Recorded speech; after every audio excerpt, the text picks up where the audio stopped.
We didn't skip it Bro! this time. Huh? We didn't skip it this time. No. We almost went over, but we went over a little bit. But that's okay. It was me not clicking fast enough.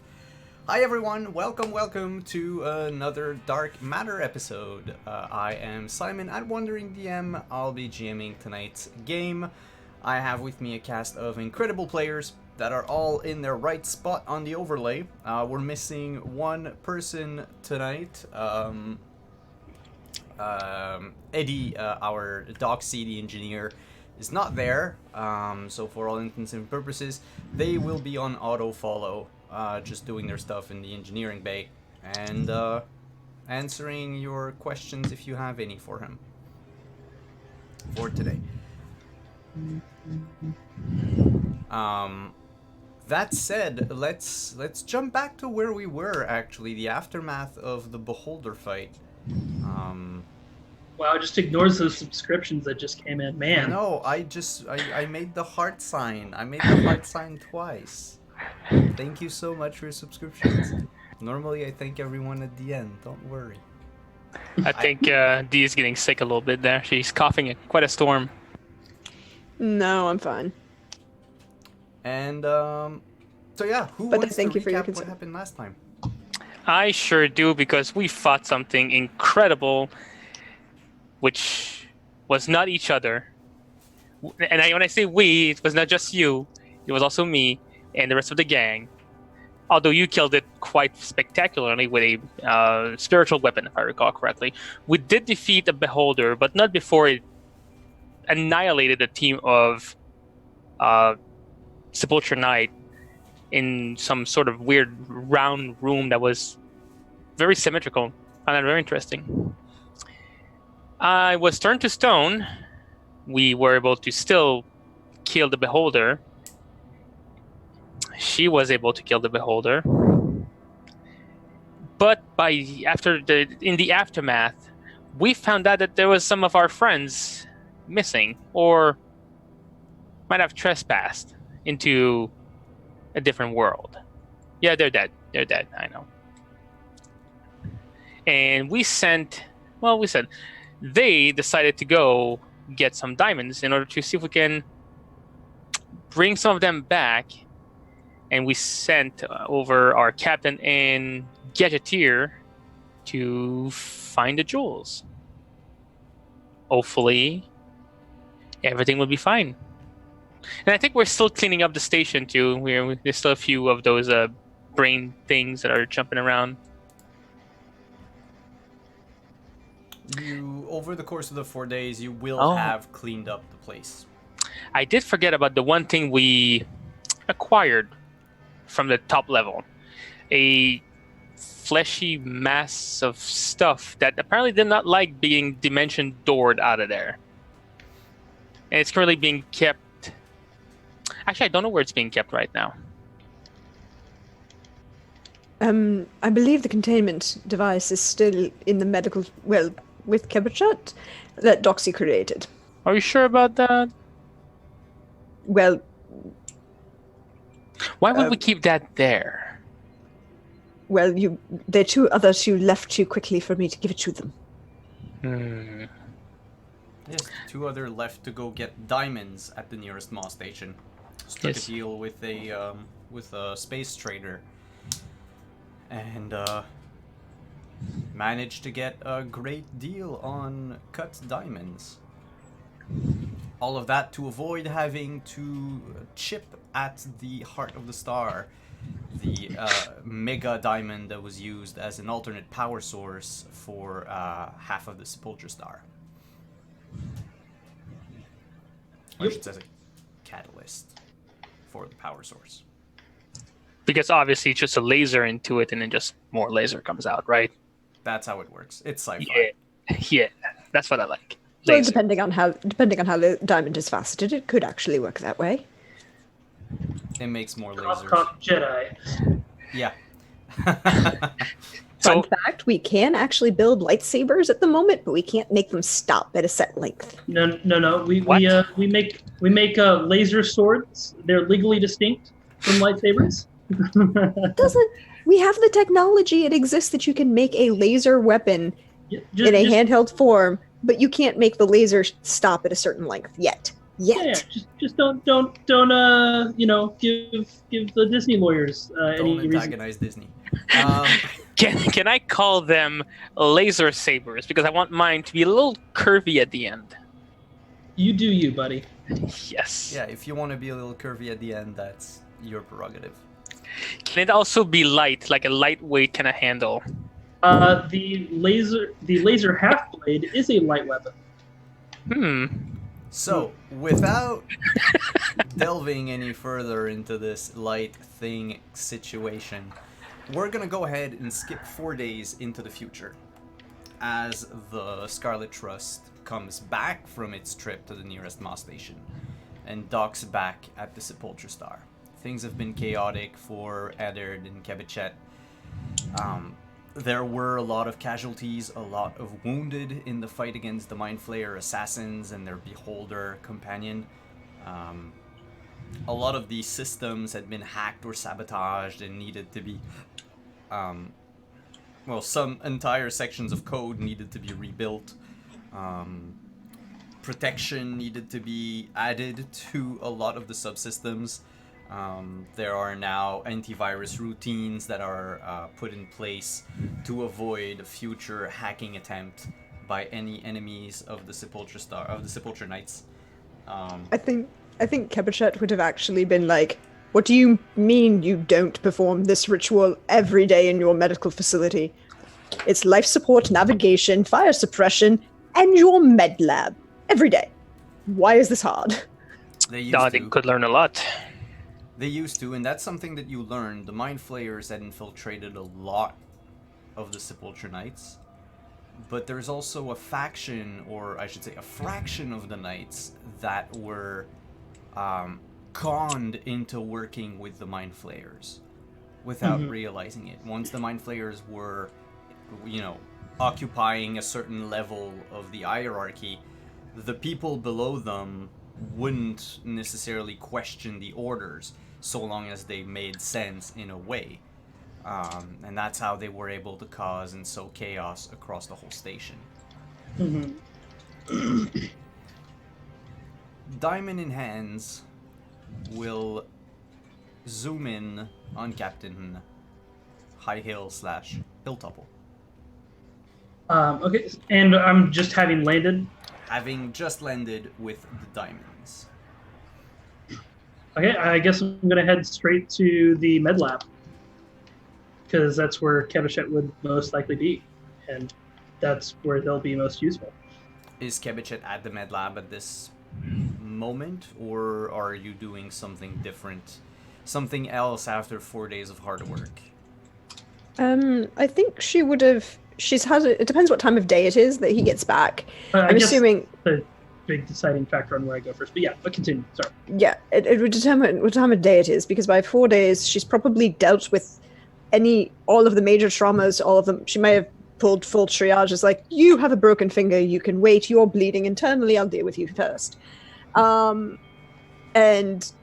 would have, by this point, had gotten the rest of the medics at least into a shape that she felt she could take at least a couple long rests, get pulling a full, this is my hospital, you will follow these rules, and you're going to do it my way because my way works. Definitely a little bit of a boss bitch in her field. She may depend, and if it's early enough in the morning, she probably would be meditating because she needs to calm the fuck down about a lot of things. But she would be up by like 8 or 9:30 in the morning to do rounds to check on all of the bodies that they were performing gentle repose upon, that they were check all of the wounded who needed it, all of these things. I would totally be right there with a cup of coffee ready for you, just because I know you're gonna need this. Yeah. And it's during one of those rounds that you're doing that a familiar figure enters the medical bay, holding we'll say a suitcase. Ooh. This is me, I'm assuming. Mm-hmm. All right, I was drinking it. My bad. Oh, it's okay. Like, you can make fun of me like dying coughing later. Hey, so I got those diamonds for you. Oh, that's very good. And she would probably by this point have evaluated the various clerics to see which of them could actually perform the spell as necessary. Gentle Repose is a, what, 3rd level spell? Oh, Gentle Repose is a 2nd level spell. No, she's talking about Revivify itself. Oh, Revivify, you have 2 acolytes that can cast Revivify, and you also have 3 priests that can cast both Revivify or Raise Dead. Okay. Well, that's very good. Then she would have been. Oh, thank you, Captain. I do appreciate that. And she would have calmed the acolytes and the priests to come to her. Captain, and as she's waiting for them to get there, she'd go, Captain, I believe the next point of discussion is your point of order on determining which ones we start with. I mean, I think we do Aminet first, for obvious reasons. Oh?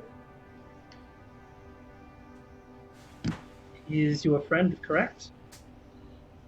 And as a surgeon, that means that I don't make that decision. Well, I've made that decision for you. Very well then. Okay, and then we'll reunite the lovely couple after him. Can we bring back somebody that's been turned to a pile of dust? Not with an out-and-out intervention by a divine being. Shoot. I thought they were just a Stephanie. corpse, not a pile of dust. No, Aminat and Stephanie are both corpses.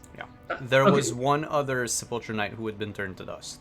Yeah, who was disintegrated. There was one that was disintegrated, and then one that was paralyzed or petrified, and then used as a telekinetic weapon and pulverized. But that After one being a was statue. a nameless unit, not a. Well, yeah. Well, Okay. they had a name, by the way. They were called Pritchard. Okay, well, we didn't know Pritchard. I- we know I- Alpha, we know Stephanie, we know Aminet. These are the important people because we And know their names. would I have seen Aluktep at any point? Because we had mentioned that he was supposed to be meeting us, along with Alphonse and Stephanie. He is nowhere to be seen on the whole station. Okay.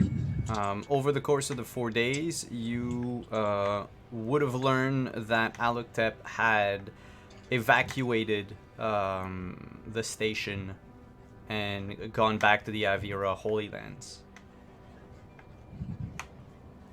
We immunized him from.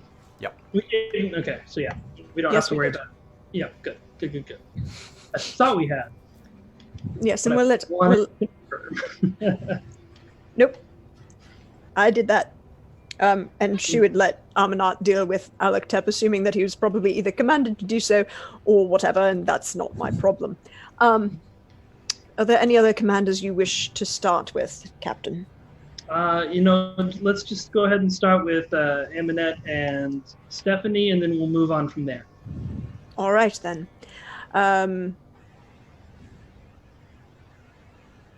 Let's get started. And she will get the priests and the acolytes and her just start doing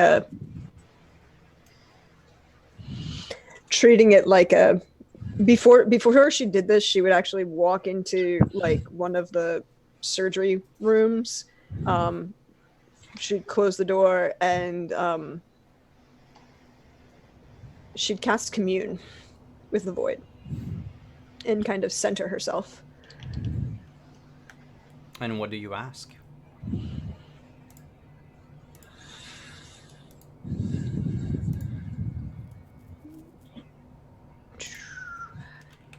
is there a way? Do these individuals? Does the how to phrase this the right way? Does the resurrection of these individuals go counter to the natural order of things? Yes. Does the resurrection of these individuals aid in the defense against the Mind Flayers? Yes.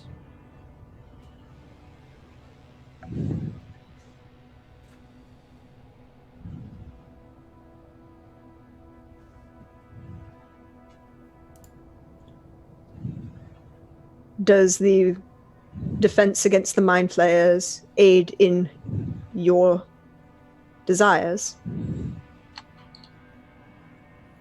Unclear. Well, 2 out of 3 ain't bad. And then she's just going to walk out like, that's like, of course.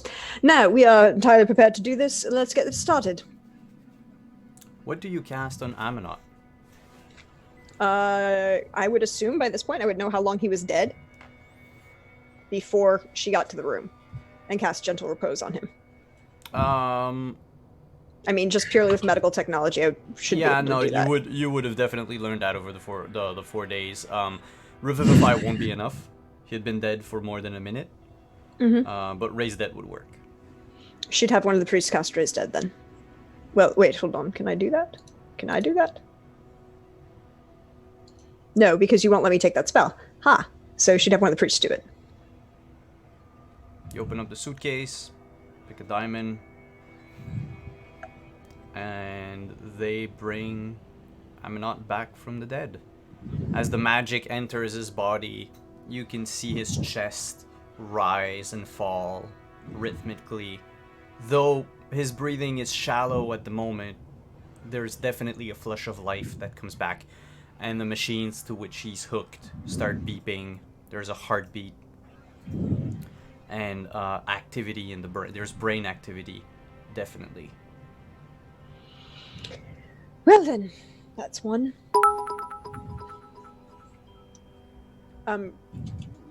She would work. She would say, I recommend at this point keeping them sedated until such point as they are all stable and breathing. We have too much other work to do for this to be distracted by someone panicking from coming back from the dead.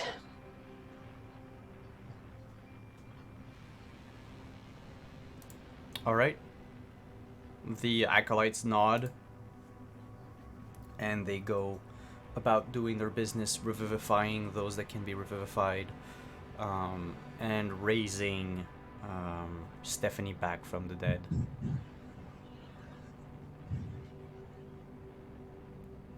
Alphonse makes his way towards you, the three of you, and extends a hand in gratitude. He says, I can't thank you enough for what you've done for Stephanie, and for the Knights in general. Yeah, you know, I am a knight myself, so, you know, to be expected. But, you know, with you two, you know, we saw the start of your, you know, adorable love story. We got to see the end.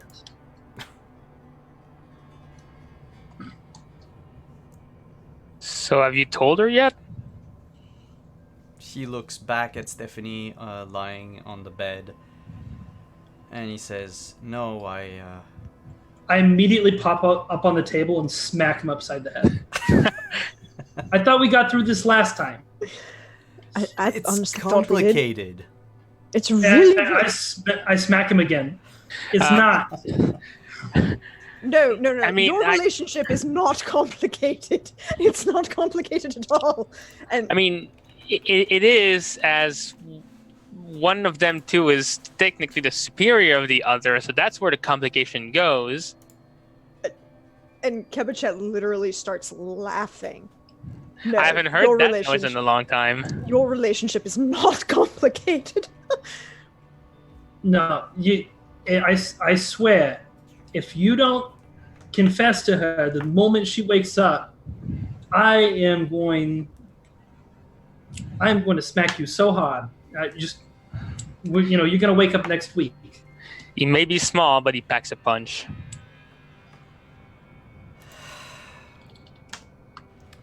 Actually, I would like to put forward some information as the only female of the group right here. Uh-oh. Mm-hmm. Kind of very important. Don't do it right when she wakes up. Yeah, she's right. Don't do that. Okay, fine. Maybe not right when she wakes up.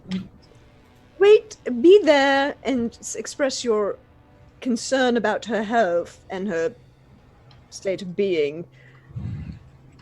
But don't give her the extra emotional overload of your emotions right after she comes back from the dead.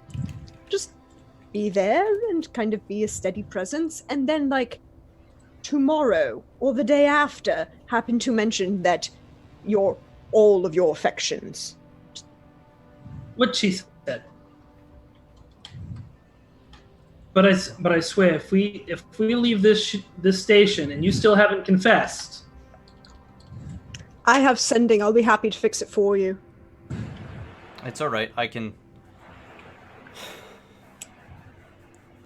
I'll find the courage to tell her. Not today, but tomorrow or the day after tomorrow. yes. All right, good. Y'all two are adorable, and we just need to get this over with. Quit delaying it.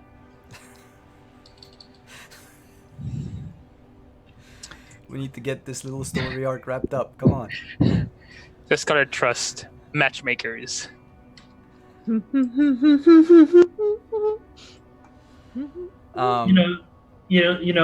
I saw both their profiles on Smatch.com, and Space match, of course.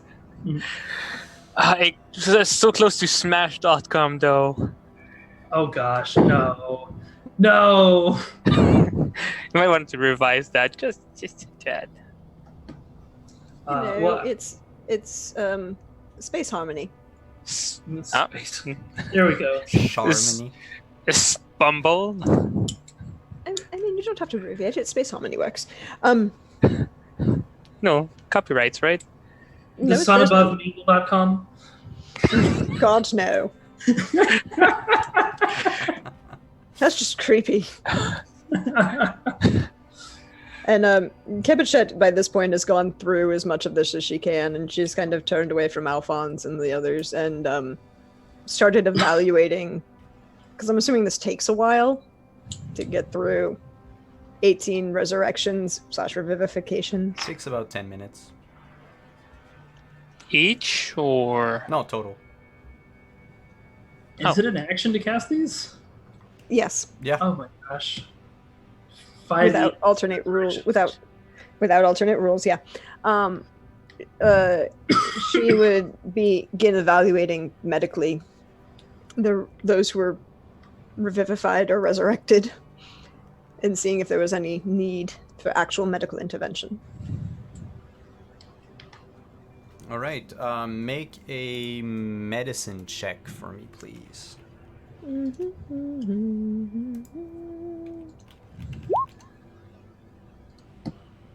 24.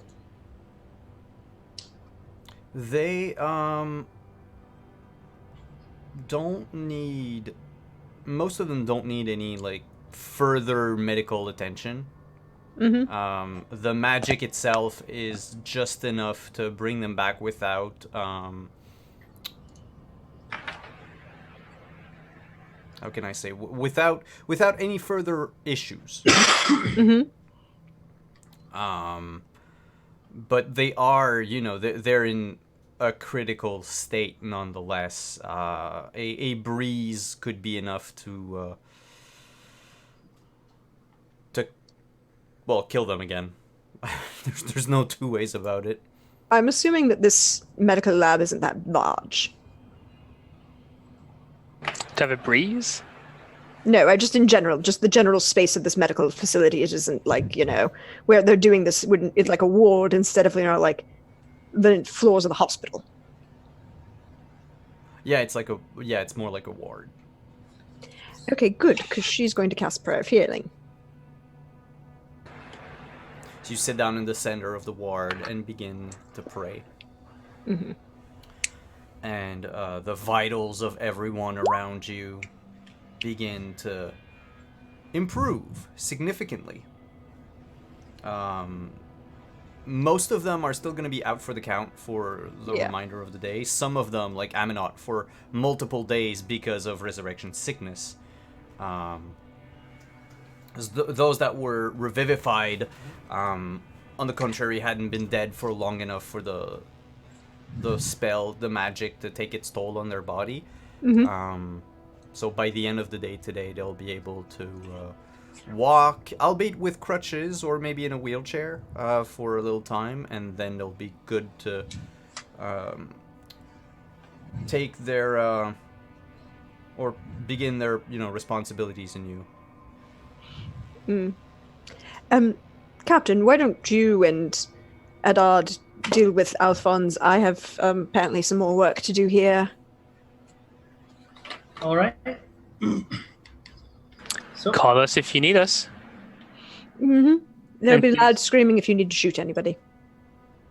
of What course. if it's you screaming at Aminot? I don't want to shoot anyone in this case. I will not be screaming at Aminot.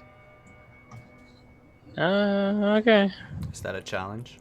That Very is her bad. current statement of fact. Whether that fact changes is entirely dependent on what else happens.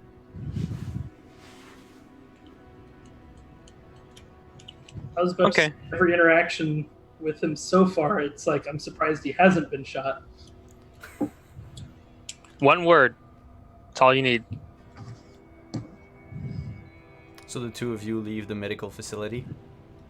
Mm-hmm. Yes. Anything you would like to do while Kebichet is by herself at the medical ward? I guess I'm going to check on whether or not the Heart of the Star has been installed again or not. Yeah, over 4 days they've installed it. You can even go see it. Okay. It's I'm less concerned about seeing. I guess I'll go ahead and take the tour, but I'm assuming now that the station is running more efficiently on this instead of running on the backup generators, probably has freed up some power and maybe lowered some of their bills, and we can get compensated for saving their asses. And maybe our current employers, the Knights, will pay us better than the firm ever did. funny you should say that. Mm-hmm. Oh boy. Because they have payment for you. Gasp. Holy crap. Yes. From the armory of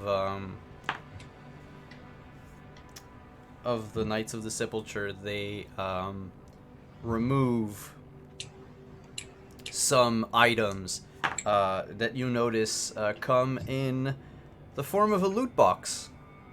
No, of course. But should you wish to have a monetary compensation instead, that is entirely possible. I wouldn't be opposed to monetary compensation. I would also be good with the ability to choose what we get instead of hoping we get lucky with the loot box. Well, the loot box is free because someone donated. Ah, okay. So there's that. You get, as part of your reward, bracers of marksmanship. Okay. Oh, look, Eddard. The bracers make you proficient with every type of blaster, and also gives you a +2 to damage rolls with blasters. I think I probably should have that. Yeah, it sounds like a good Eddard item. It needs attunement, by the way. There's a ring of spacewalking. What now? Ring of spacewalking. That's like useful.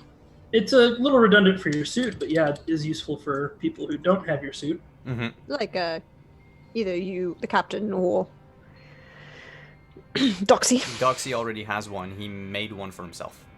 Oh, then the captain definitely needs one. Mm-hmm. The good thing about a ring of spacewalking is that it doesn't require, this one anyway, does not require attunement. Okay. And so is that what was from the loot box? That was what was from the loot box. Okay. Now, And then from the armory of the Knight of the Sepulchre, you are allowed, within reason, one item. each or one item Each. total? Okay.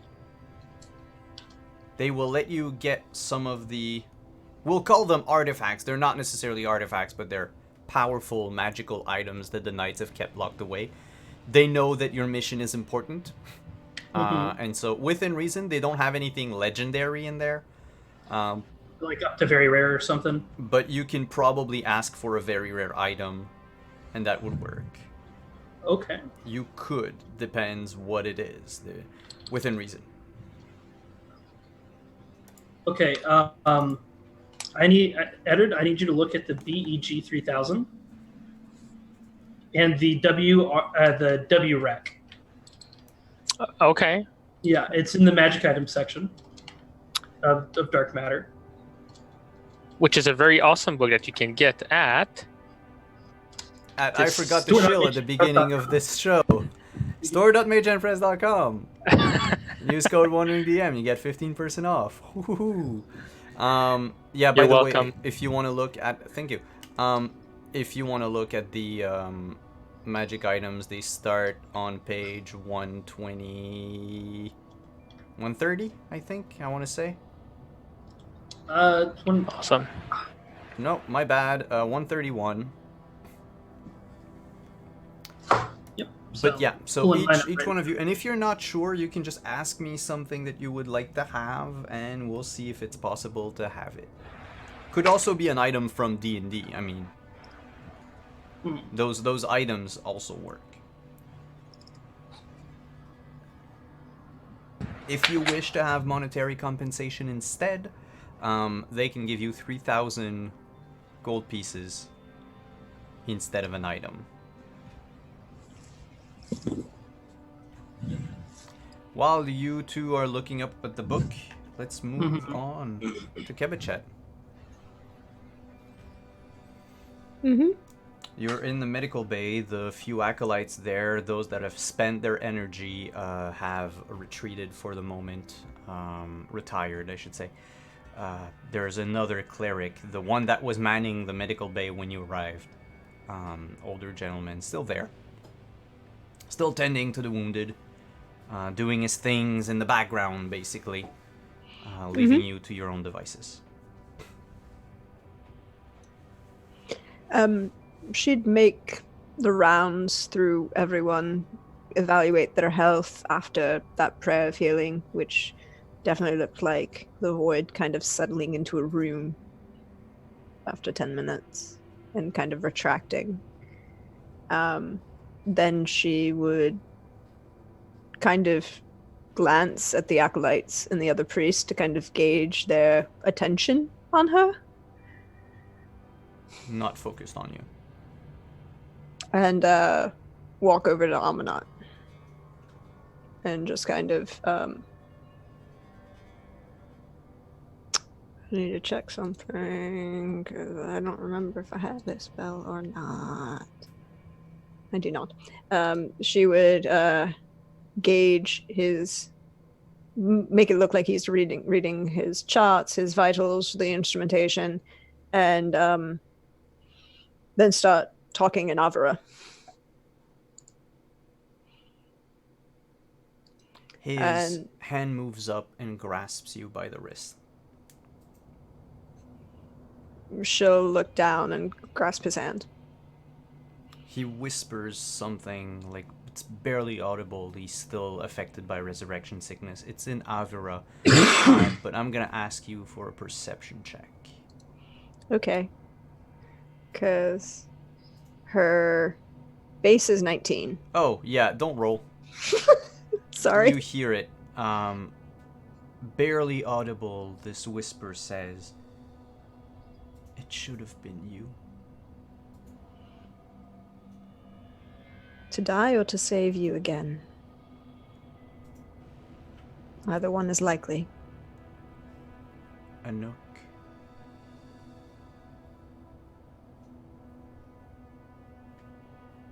She's not here. Do you want me to get her?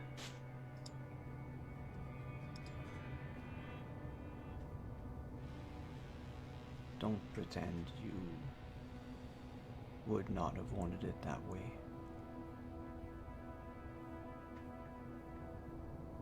Our wants aren't ours anymore.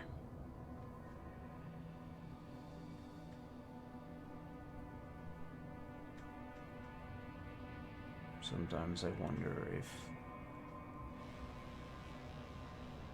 I had any choice at all. Based on a conversation I had earlier today, I would say probably not.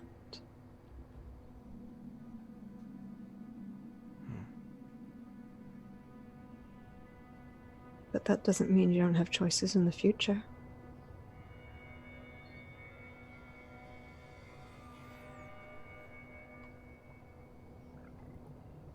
I sent Alactep to her with a letter from me. I knew I wouldn't make it out alive.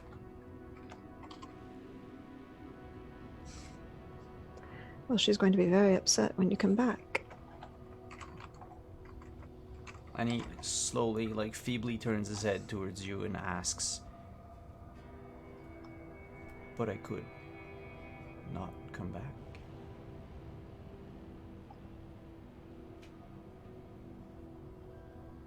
You always did believe that you had a happy ending.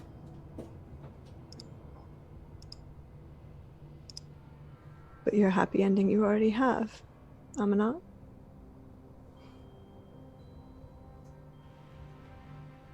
A happy ending, but certainly not my happy ending.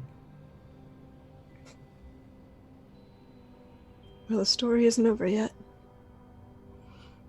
We have too much to do. He says yes. Oh, And don't. tries to get up. She'd move her other hand and just kind of like lay it like she's checking his fever and kind of gently, I'm assuming not with a lot of effort, push him back into the bed. Oh yeah, you don't need a lot of strength to just put him back in on his pillow. And then she'd kind of let her hand drift to his shoulder and still holding his other hand say, "It's not your action right now." But there's so much to do still. And hopefully you'll be able to do it, but not right now. How long have I been? Not breathing? Hmm. Not. I apologize for being late. It did take me a little while to get to the 95th floor. About 4 days. You don't have to apologize for anything.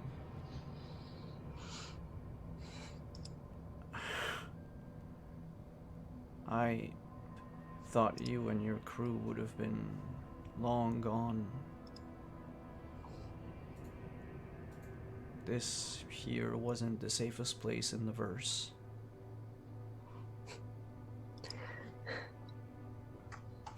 Apparently I'm not doing the safe thing anymore, Amanat. I'm here, aren't I?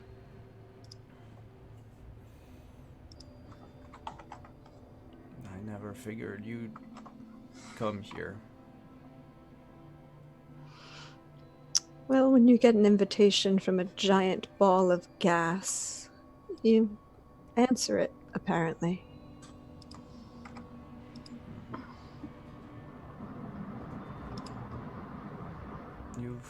spoken to the sun above. In a manner of speaking.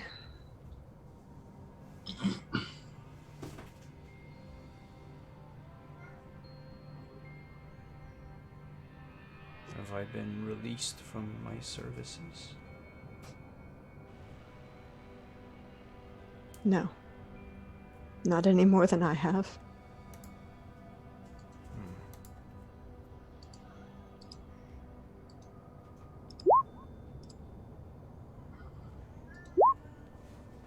Because apparently the end of the universe requires us both to keep going.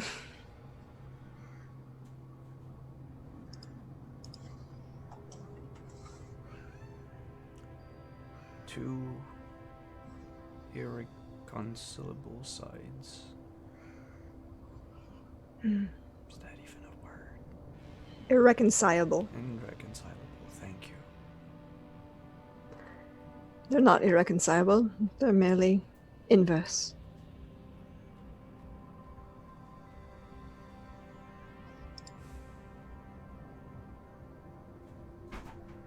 How long are you staying here for?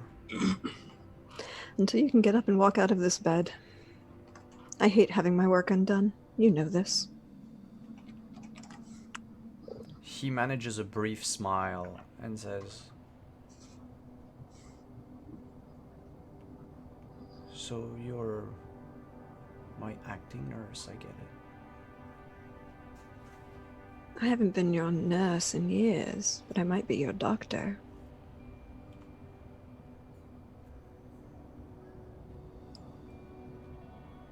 I think I need to rest now. Sleep. I'll be here when you wake. I'm not going anywhere yet. And the moment you say that, he lets go of your hand with his hand, and he falls unconscious almost immediately.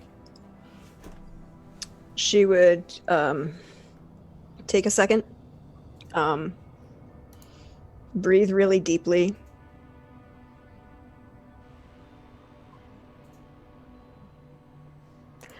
kind of like shake her eyes and blink them a lot to clear the fog and the tears that are in them, and then go back to work. Like absolutely nothing was wrong.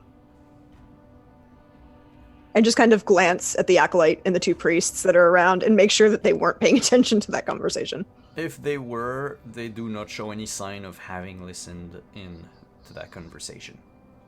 The acolytes are long gone from the medical ward. The only other cleric there is still tending to some of the wounded, some of the people that required, surgery because of missing limbs and not having access to regenerate necessarily. The prosthetic systems. Yep.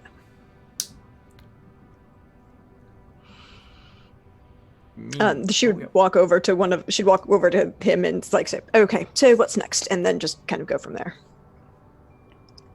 Today will be a day of putting cybernetic limbs onto people.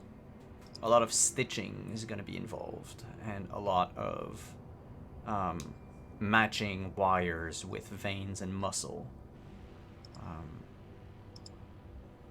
But that's nothing Kebichen has never done before, I wager. She's a surgeon. She's probably done this a few times, and probably in a lot worse conditions than are currently here. Yeah, at least everything here is sterile. Yeah. Meanwhile, from what I can gauge in the Roll20 chat, the two gentlemen are having fun at the armory, testing out weapons. Oh, can you see private chat? No, he's talking about Roll20 where he sees all of you going pew pew pew with everything.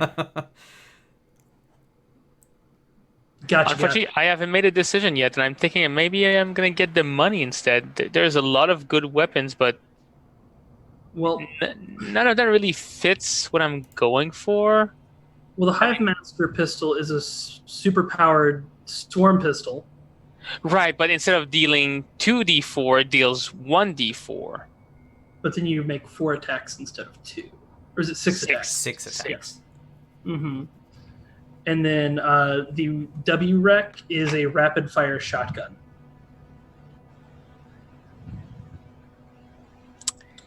Throwing that out there. Okay, I'll make a decision. I just need to keep an eye out on those. Alternatively, Simon, can we give him the BEG 3000? It's legendary, but it's great. No, because it's legendary. Just Oh. like the Titan frame. I mean, Well, I knew you weren't going to give me small that. one. Huh? Kind of a small one, right? Well, you already have a small Titan frame, but... The Hulkbuster armor. Yes. Can I have that? No, I said no, it's legendary. What if I were to just hold my breath until they give it to me? We're going to get to watch Alex pass out on stream, guys. The quartermaster is just going to fold their arms, tap their foot, and wait for you to pass out. I know, I'm not gonna do that. I'm not stupid. It's, Although- it's not going to make the frame appear if you pass out. Though perhaps when you run out of oxygen in your brain, you might hallucinate that you have a Titan frame for a split second. Yes, yes. Alright, give me some time now. I'll make a decision. I No did problem. see the Thunder Rifle. That sounded pretty cool. It's a sniper rifle that does AoE damage. It's pretty Yes. I like that. You know what? I'm gonna go with that. Thunder Thunder. rifle. Thunder. Yeah, I was gonna say. It comes with Copyrights. After I make my decision as to what I'm getting, Yeah. I'm going to go back on board the ship. Mm-hmm. And I'm going to look for my trusty companion. Twitch? Which one? Yes. Oh, Which God. one? Yeah, Twitch. Twitch, do you remember when we acquired certain supplies from Aminet? Well, yeah, there was an Ankh, there was a staff, A cog and a bunch cog of and two stuff that pistols. mysteriously disappeared. Yes. Do you know where the Ankh is? I think we left it on the dinner table. Oh my god. Okay, I'm gonna go look. It's on the dinner table. It's been used as a paperweight. And all very neatly packed in a box.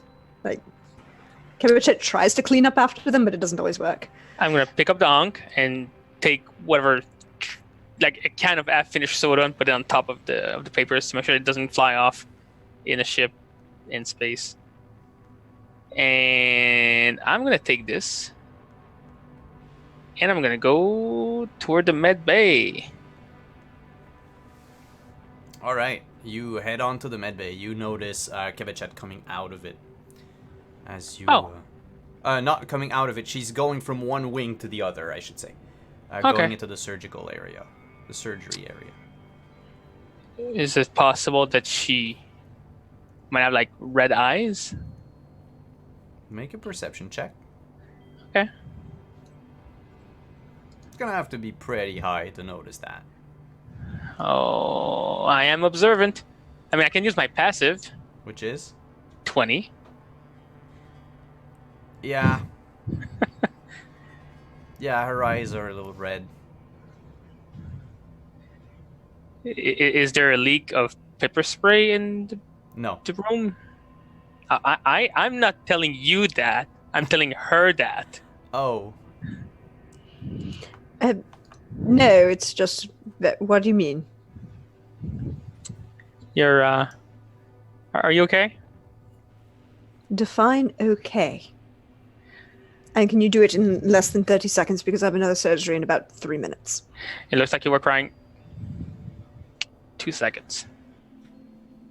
Well, I wasn't. Yeah, I'm not gonna believe that. Have you ever seen me cry? No, but I've seen a lot of people cry, and that's usually the aftermath. Like he wants to die. She has the oath. She can't kill me. I kind of know what I'm doing. I can't kill you, but I can make you hurt for a very long period of time.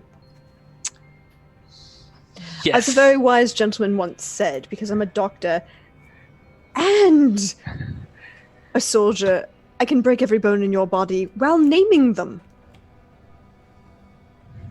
I was thinking you could just jettison me in space with a dimensional door. Okay. Why would I waste the spell? Because you're okay. You know what? You weren't crying. But just if you ever need to talk things through. Edod, Yes. I am currently on the station that there are some emotional complications for me being in this general location in the first place. While our captain's affiliation with the Knights of the Sepulchre makes them an ally, and I trust our captain, it is a little bit difficult to get over one's inbred prejudices when one is the way one was raised. Also, space cops, and I spent 30 years working for the firm.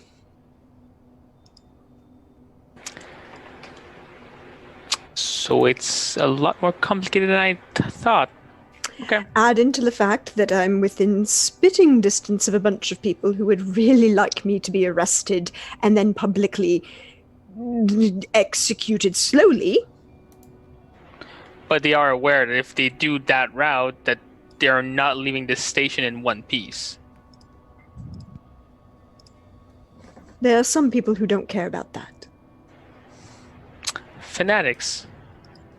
Okay. The other term you're looking for is zealot. Yes.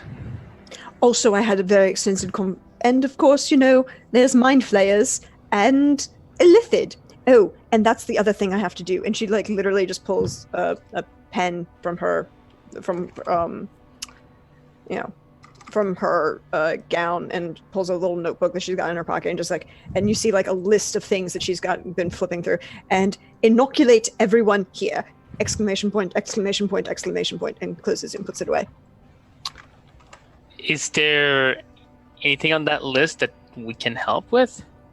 Well, can you program nanites with the appropriate A, can you gain nanites? B, can you program them with the appropriate antiviral to make sure that they target the illithid? Are you any good at cybernetic surgeries? I know a guy, and no. Okay, so you can Well, deal actually, I with... might know a guy for that one too. I don't think so, and I would not trust Doxy anywhere near someone who's actually... No, it's not Doxy. It's the one bloke we found on that one ship that I forgot the name. On the robot. Chet. Chet. Yes. The Vect. Yes. I guess theoretically, in a cybernetic, that could work. Thank you. That is actually helpful, Edard. Thank you very much. Welcome. Here's the other thing you can do. You can talk to a bunch of people. You're very good at that. I am. Yes. They're not gonna get bored for the next few hours. Well, the point is you need to keep a lot of people calm as they're about to do very complex surgery and possibly cause them shit tons of pain. This is terrifying. I'm about to cut open a person's slightly scarred over leg at the knee, pull out the nerves that are inside his kneecap, and attach them to a cybernetic leg and wires. Remind me to never lose a limb. Or at least, well, it's very viable surgery, and these days it doesn't take very long, and it works very well, and phantom limb pain is almost a thing of the past with certain treatments. And of course, they're all put under while you do that. Of course, but they're going to wake up like this. they're gonna be, I don't want to say displeased, but afraid and very confused as to how this is there, but they can't feel it. Well, they might be able to feel it, sort of. If I do it correctly, they'll feel it. But, Eddard, I have to get back to work. That's my 3 minutes. I appreciate your concern. But I'm fine. Okay. You know where we are. And we're not leaving anytime soon anyways. So, thank you, leave goodbye. when you want to go. And she'll just walk right into the surgical wing and be like, all right, where's my patient? Is everything prepped? And just kind of pull a full Doctor Strange walking into a... No, even worse, she's Dr. House. And as she does so, I will regain color in my face because I went white. And I'm going to step into whichever room Aminat's in. Yeah, he's in like the common area where all of the beds were lined up. There are no private chambers. They don't have time for that. Okay. There's probably staff mingling about. Nope. You are the only fully conscious person. Yes. Okay. I need a pen and a post-it. Sure, that's easy enough to find. Good. I'm gonna write a note on a post-it and smack it behind the hunk. And I'm gonna try to put the hunk. I guess it goes with like some sort of chain, or I would guess. No, the Ankh is by itself. It's literally you hold it in your hand, like. Damn it! It's like a cross. That, Okay, I'm gonna it's hefty. put it on his chest. Put both his hands on it, so that at least maybe he knows it's there. And I'm gonna get out. My job is done. The post-it will read, "You forgot this, fool."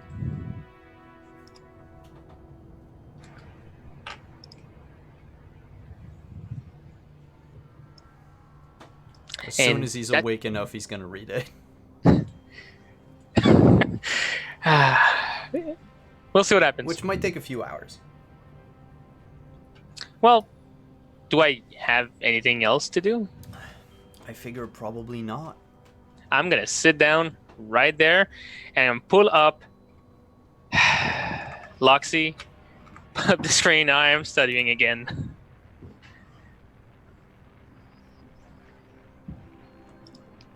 I promise not to make any explosions in that room. You do any magic in that room, you don't have to fear the illithid. Cabochet will end you. So wait, You'll are come you back and studying all in the lights medical gonna be different bay? colors. Are you studying in the medical bay, or you're going back to the ship?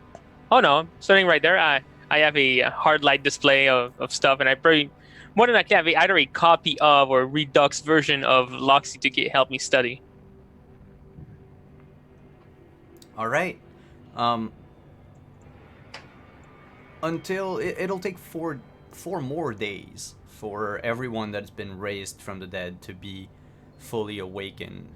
Is there anything you wish to do during those 4 other days? Any scenes that you would like to have?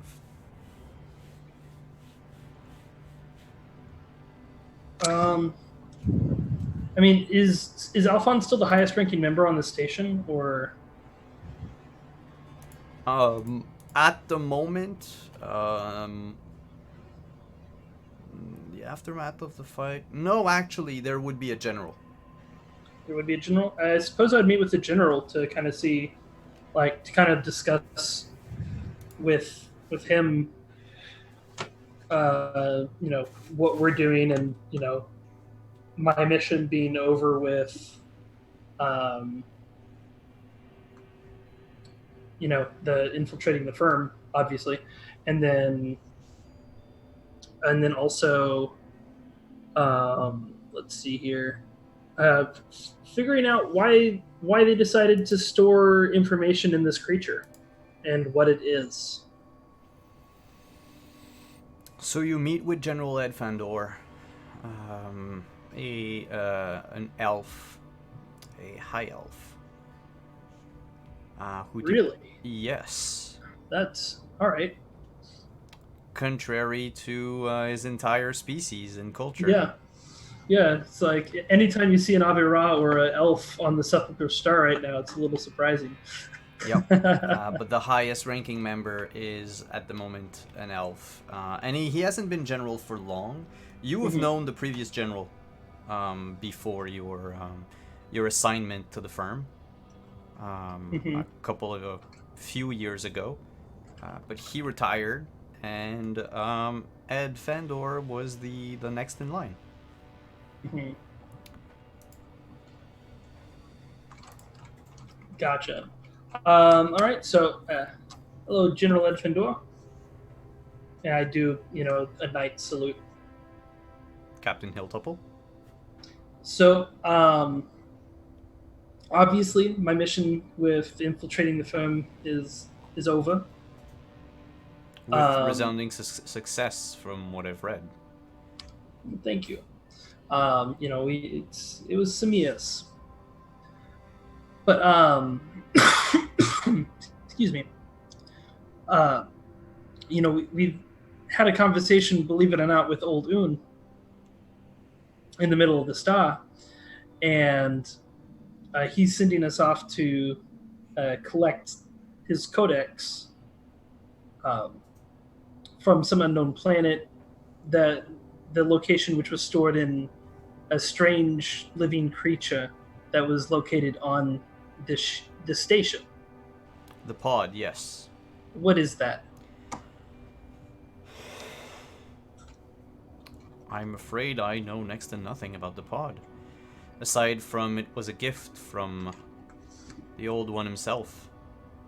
So the old Un gave you the pod, or not necessarily you, but the knights. Gave the knights the pod, yes.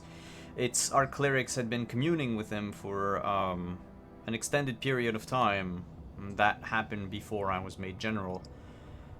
Years ago, in fact, so I only have passing knowledge of this. I haven't had time to go through all the papers regarding all the secrets that the knights have so far, but what I know about the pod is that after days of communion, this strange living organism found itself expulsed from the star and made its way towards the station. And the knights put it in that electric field? Yes, very important. You see, the pod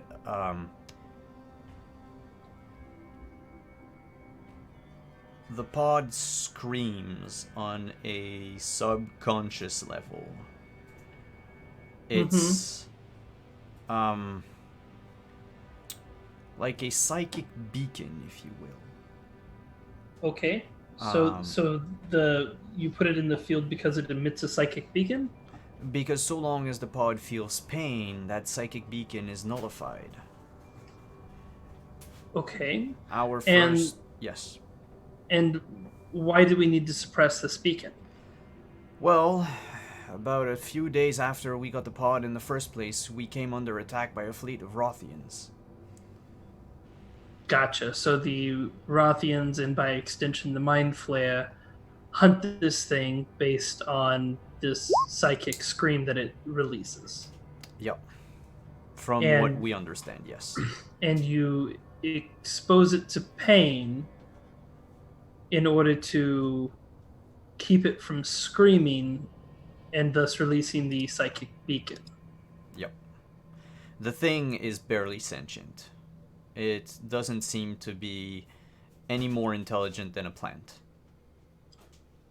All right. Not sure, I'm necessarily sold on that. If there had been another way, we would have certainly used it. I feel like this was done out of necessity and as a very last resort option. Mm-hmm. I do not stand for torture, but if this thing was a gift from the Old One himself and is of great import to the verse, we needed to make sure that, we didn't attract any nasties so long as it was on board the station.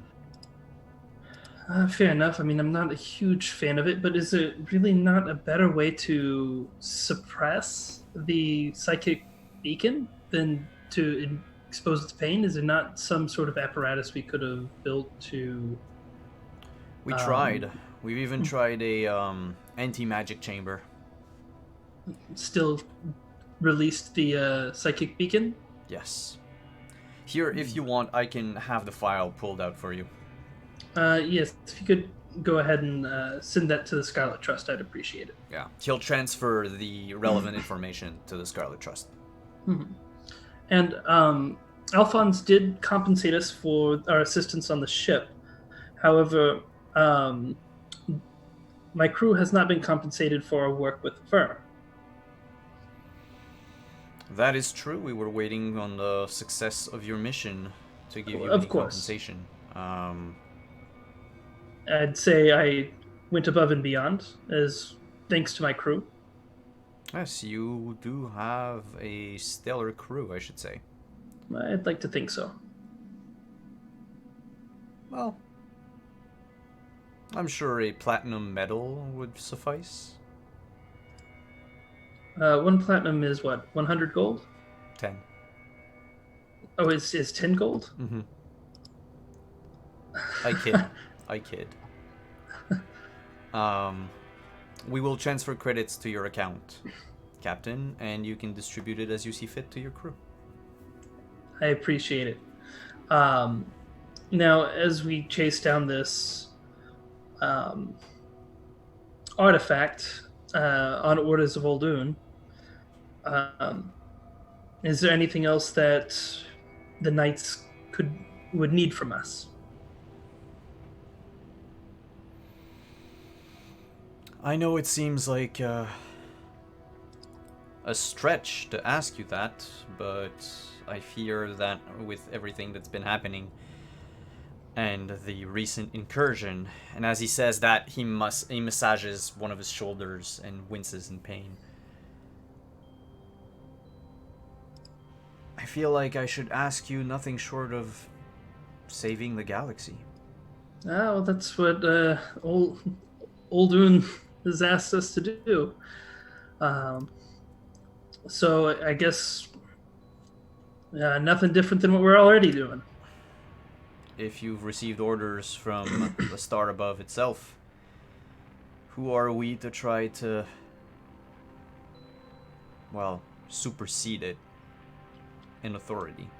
Okay, fair enough. And then one other thing: have you personally gotten the vaccine from my doctor? Absolutely not. What kind of vaccine? One that makes you immune to the Mind Flayer scourge. Then everyone aboard this station should be vaccinated at once. Well, we need plenty of nanites to take care of that. Okay, we do have a supply of nanites. I don't know if that's enough. Well, get us the requisition and follow me. I'm going to take you to my ship doctor. Absolutely. Thank you, Captain.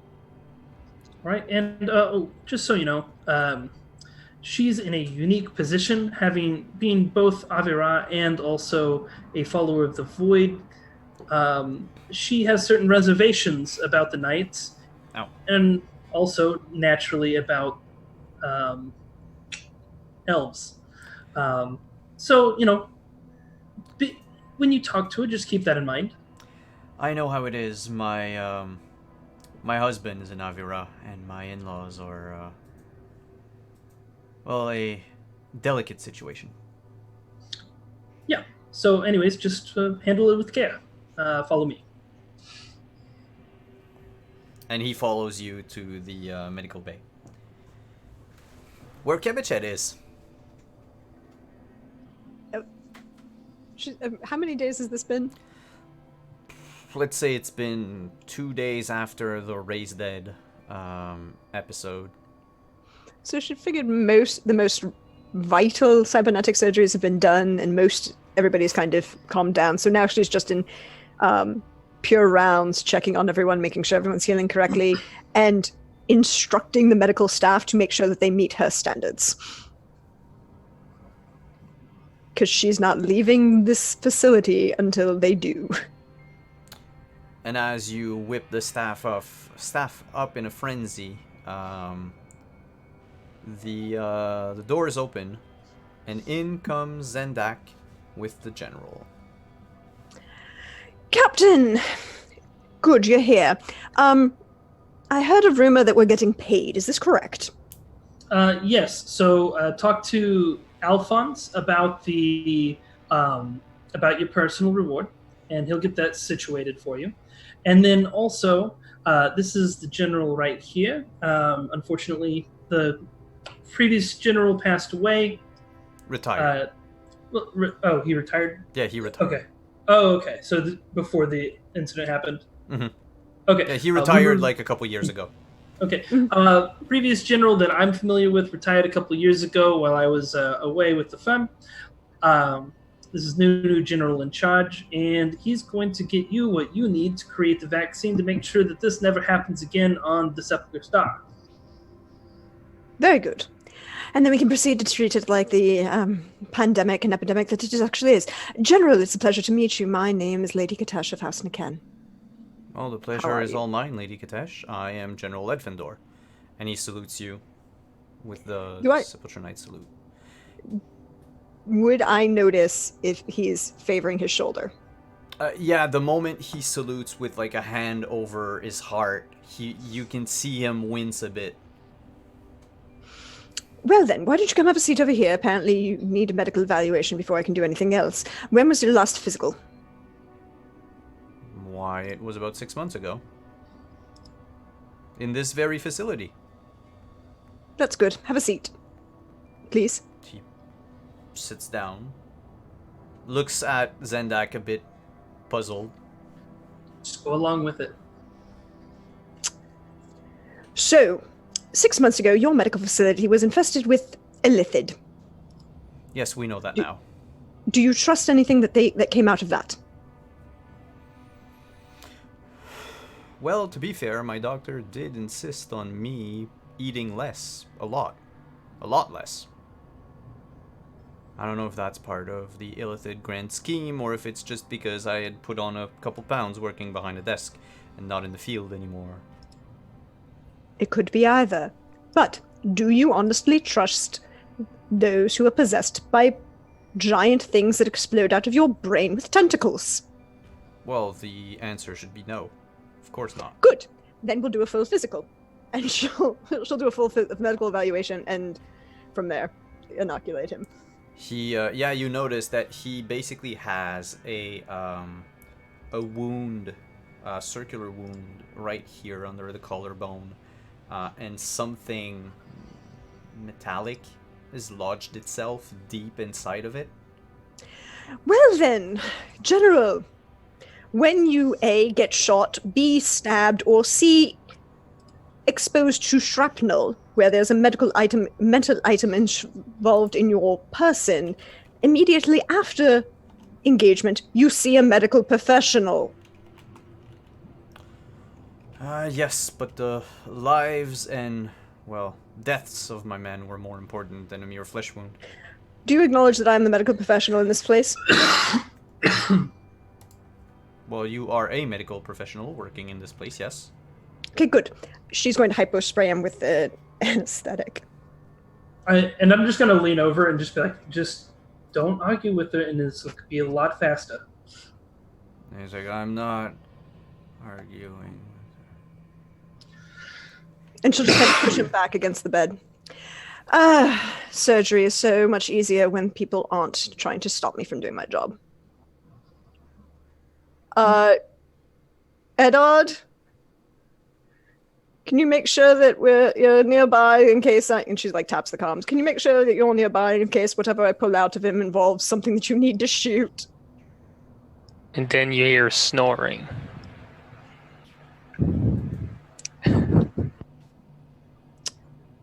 No, I don't. No, you don't.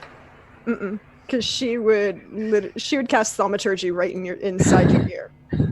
You're mean. At least it wasn't Magic Mike. That would have destroyed your Inner eardrum. ear. Yes, there is a spell called Magic Mike. And no, she wouldn't do that because then she'd have to fix it afterwards. I guess I will wake up pretty fast and just come to wherever it is you are. Stand there, make sure if I pull this out and it involves tentacles, you shoot it. A lot. Okay. Who's that? Apparently a general. He can't listen to medical instructions either. He's gonna learn the hard way. Captain, make sure that no one else interrupts me, and I'm going to perform surgery on this elf. Make a medicine check. I'm guessing it sounds like I'm using the help action. Ooh, Kind of you are. with advantage. Thank God for advantage. Yeah, 29, not 20. Yeah, you pull out what is the broken blade of a spear. As she pulls it out, she's going to look for any toxins or pathogens or poisons on that. With a 29, you realize that yes, there was poison on the blade, and it pierced through the back and So he was- snapped. Dabbed in the back. Yeah. So she'll as she's cauterizing the wound and clearing off any dead material that was there from healing around the foreign object. She'll also cast greater wait, do I need greater or lesser restoration to clear poison? I don't remember. I believe lesser for the poison Oh, condition. but the poison, he's already cured of the poison by this Okay. time. His body just worked it out. Okay. She would still cast lesser restoration because she's anal and anal. Heal him up, inoculate him with one of her nanites, and then proceed to wake him up. All right.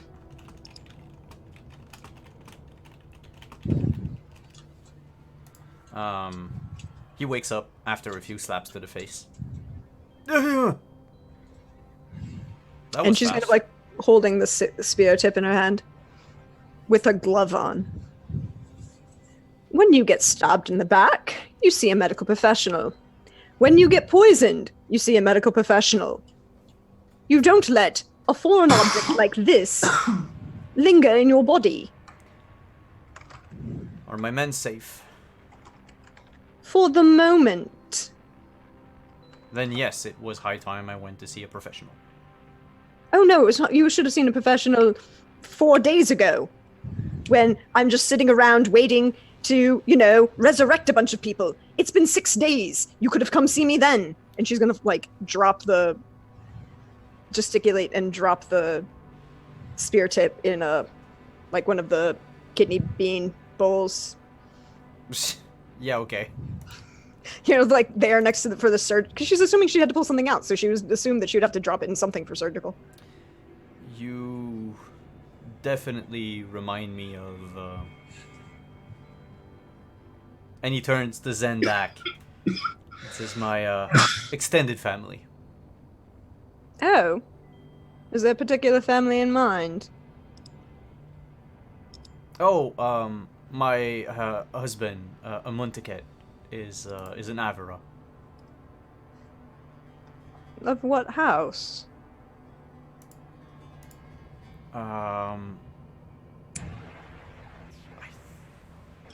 Something like.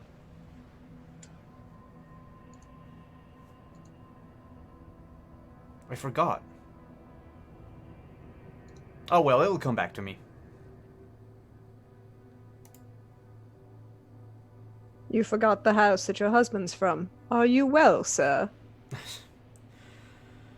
I also forget birthdays, apparently, but I don't need to be reminded that. So your husband's name is...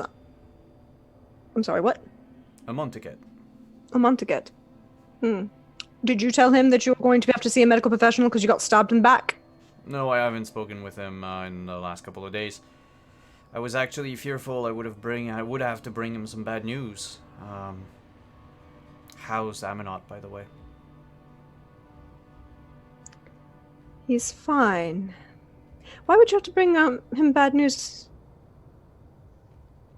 It's a difficult, complex relationship. But my husband is, well, apparently family, or extended family, with Aminette.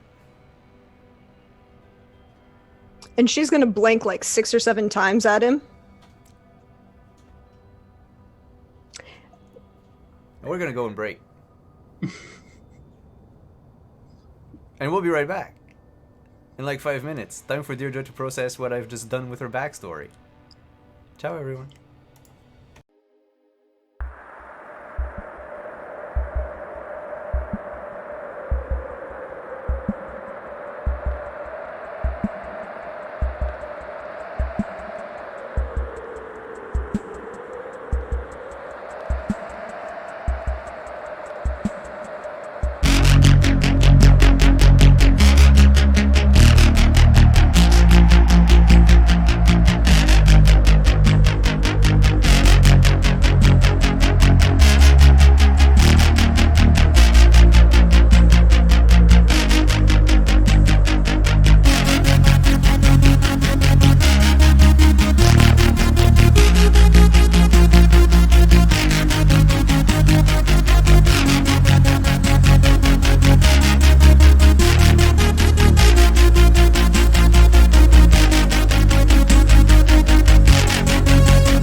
cameras are in the right place, everything is fine in the world.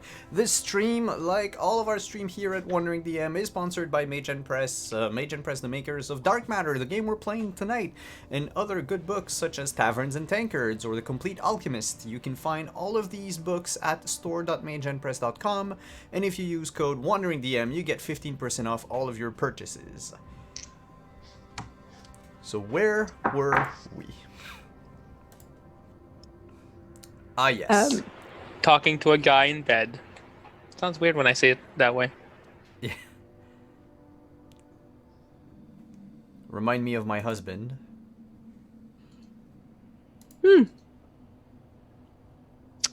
Or his family, Why- I should say.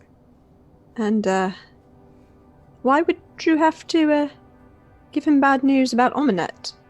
Why would he care? Because they're family. Well, by marriage, but they're family.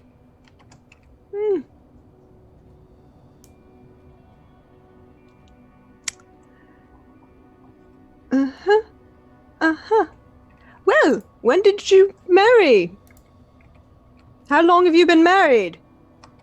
Oh, 4 years now. That's good. It almost matched my promotion to general. And how did your in-laws take it at the wedding? He looks around, and says, not well. I'm not surprised. And she's kind of blinking very furiously at this point. Are you having a problem with your eyes?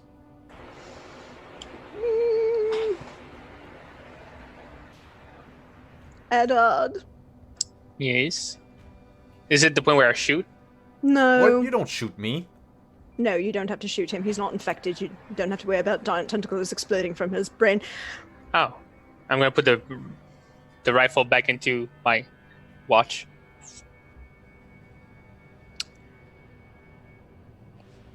So this is complicated. Okay. And I don't know who I'm mad at, but I'm mad at somebody. Are you going to swing at him? Probably not him, pointing at the general elf. Are you gonna swing at Dominant? It wouldn't be the first time now, would it? He's in bed recovering. I don't think you should do this right now. I mean, I fixed him the last 2 times. I can fix him again. Maybe we don't hit the people that just came back from the dead, though. What you said? That's a sound reasoning.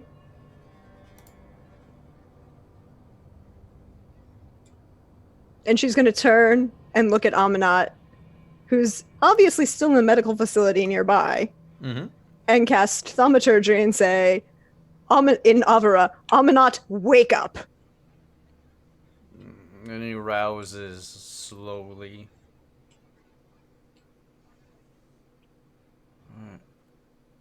Something you forgot to mention.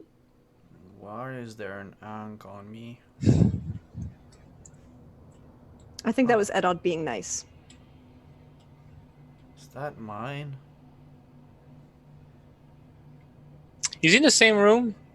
Mm-hmm. No, obviously it's mine. Yes, it's yours. He sets it aside on the bed. And he pushes himself up to sit as best he can. They're fully mechanical. You just push this little button and it raises the back of your bed. Why did you wake me up? Something you forgot to mention.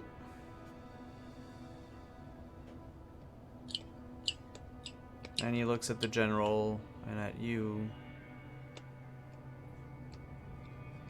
I did not think you would approve. My approval would come secondary. I'm just, would rather know these things in advance. before I perform complex surgeries.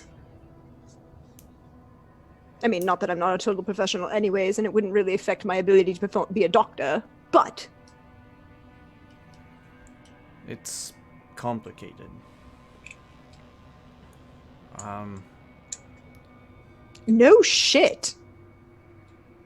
And that would probably be the first time that Edod or the captain heard Kebichet swear. And at that point, you hear a clink on the floor. I go and pick up my monocle. Just for this occasion, I have one stuffed in my pocket just for this one occasion. As you drop your monocle, Zendak, you notice the elf starts changing form behind you. And feathers begin to grow on his neck and his head. And his mouth and nose turn into a beak. And he now looks like an Avera. I'm going to roll Arcana to see if he's casting a spell or if he's like a changeling or something. Go right ahead. If I had my rifle still pointed, I would have shot. I'm going to go ahead and use my genius feature to re-roll. That's much better. Because you're a genius, you know that he's casting polymorph. But he's not casting it. Something's casting the spell on him. Why is someone casting polymorph on you, General? Oh. That's my way. See. Explain. Well, that is how I need to present myself to my in-laws. So it automatically transforms you when your in-laws come around, or? Oh, no. It's just I wanted to show you why it's complicated. Because they don't know that you're an elf, they think you're an Avera. Exactly. Some people would not take well to an elf and an Avera being on friendly terms, let alone being wed together. In House Niken? No, that would not be a surprise. That would probably be a big deal. Which is why this must remain secret. Did you say Niken? Yes. I think that's the house my husband belongs to. How would you not know that? Because he doesn't introduce himself with his house name every time we speak. No, I'm sure he doesn't. By the way, I wasn't here. You never heard of me. You've never seen me. Amanat, he doesn't know who I am. And Amanat looks at the general and says, "Oh, this is Lady Kitesh of House Niken." And now he knows. And the general goes, Ah. Oh.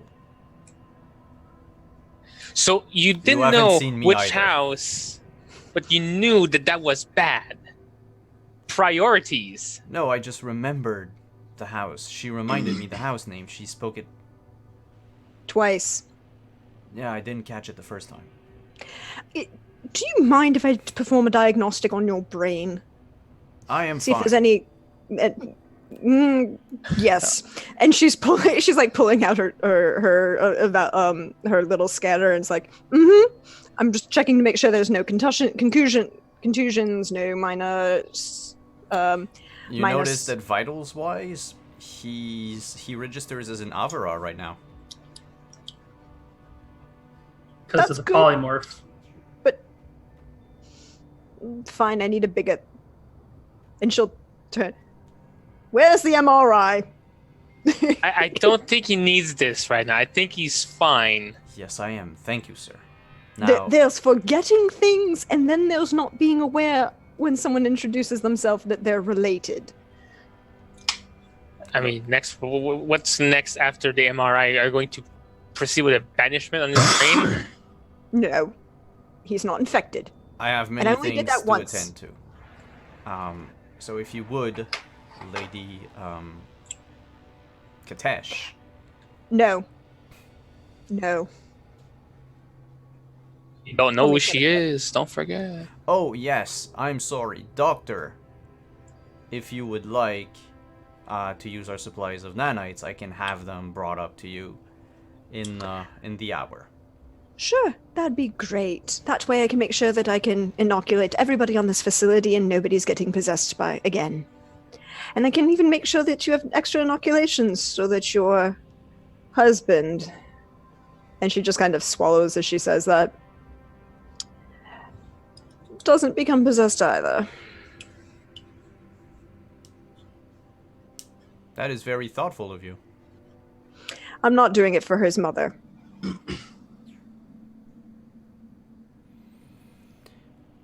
You can do that if you choose to, but I'm not. Fine. Captain? Amanat, you get to explain. And she just kind of turns away and focuses on something else. Yes, General? I bid you good day. If there's anything, you know where to find me. So you said you were sending that payment? Oh, it should have been sent already. I check my my pad. 10,000 gold. I split it among the party. Actually, I should say 12,000 gold. It's easier. Okay. So for 3,000 each? Yeah, 3,000 each if you count the doxy. Mm-hmm. Because you know why people NPCs. Why does it say I only got paid 500s? Because the rest went into your I died insurance. The NPCs get paid in experience and exposure. Wait, are you trying to say that I'm an NPC? No, you got the full 3,000. I know. But Whitney and Rosie, they got paid in experience and exposure because they're interns. That's what it is. Interns. Unpaid interns were. No, I'm assuming the NPCs get paid in the background. Yeah, that's all taken care of. Mm-hmm. When they say that, Kemichet turns around. It's like, oh, good, we're getting paid, and here you are. And she'll send, just like beam a communique directly to the general. I said I wasn't giving the friends and family discount, Captain. I know, but there's just sent you 3,000. That's nice. Mm-hmm. Yeah, basically you won't have to purchase the nanites with what you are paid in nanites. Yes, she'll take it. She'll take as many nanites as they give her. There's enough to inoculate the whole station and to make about 36 more vaccines. Okay. I was about to say I managed to convince him to just requisition the nanites on top of paying us. So I'm reminding the cleric so the cleric can get cool stuff too. The cleric. Oh no, the cleric gets a pick of the armory too. Yep. The cleric doesn't want anything in the armory. So you take the 3,000 more. Yeah, she'll do that. So you get 6,000. Mm-hmm. Are you good on armor? Because there'd be armor in there too. Yeah, she is. I have carbonetic. But it's not magic.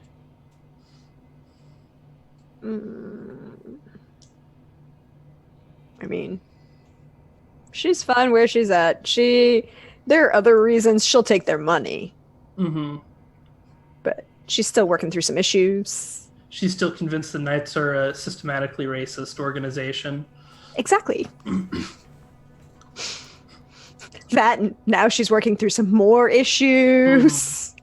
Wait a minute, they're really accepting, but like they're tied to my family now, and this is weird.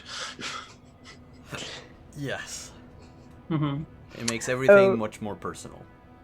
Yeah. So, if she could find like magic armor that like carbonetic, she would. But I don't know. How are we rating that? Up to very rare is what Simon said. Yeah. So it could be up to a +2 armor. Okay. Or other nifty enchantments. Yeah. Should probably just take the +2. Because that would put me at 20 Sure. without the stealth penalty as she gets the +2 carbonetic. Alright, so then... So then only 3,000 Only 3,000, and yeah. but 3 dozen 3 nanites? dozen extra... extra vaccines, nanites. yeah. Vaccines. Yeah, excuse me. So that's 36. Okay. I has a lot of vaccine now. We can save the planet. Or galaxy. Well, you can save 3 dozen people.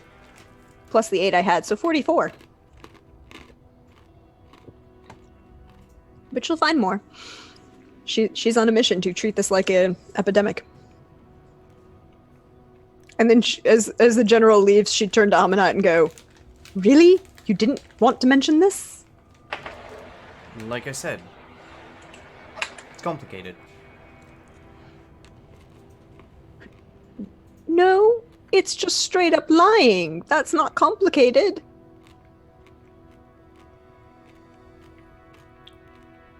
If you want to have time for a family reunion, I don't want to get shot.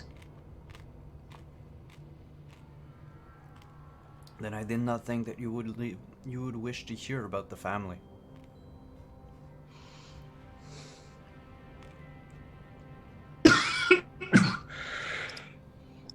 What did you do, if you don't wish to hear it? You said I don't wish to hear it. How do you know?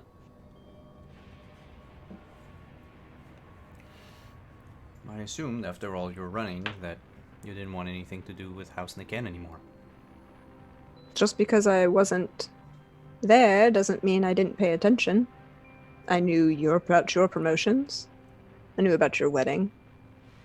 I didn't get all of the birth announcements with all of the children, but I knew when you had children.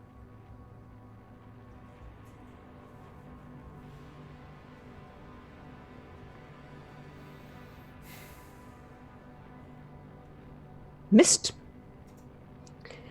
a wedding, though, apparently. Yes, I know.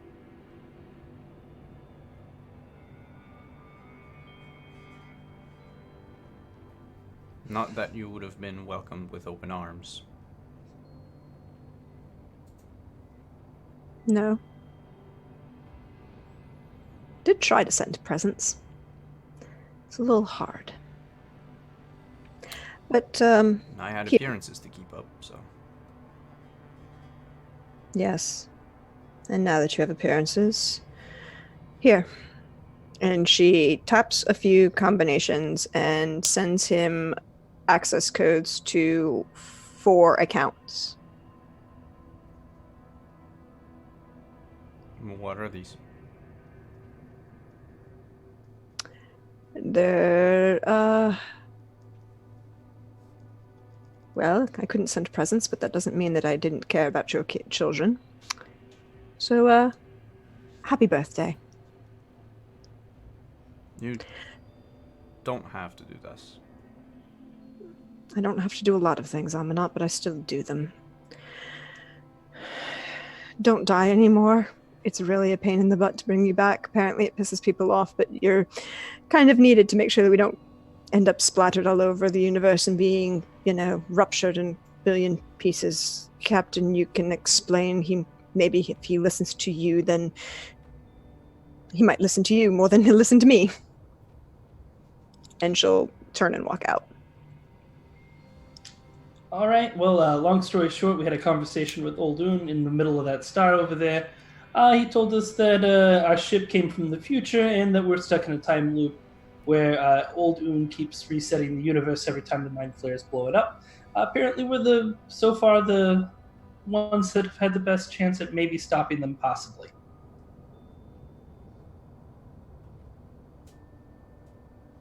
In a weird way, it makes sense. Yep. So Yep, we've got to go retrieve a codex on a planet whose location is stored on a living pod that screams psychically. When it's not in pain, pain suppresses its screams, apparently. Yeah, so that's what we're doing. And obviously, any assistance would be appreciated.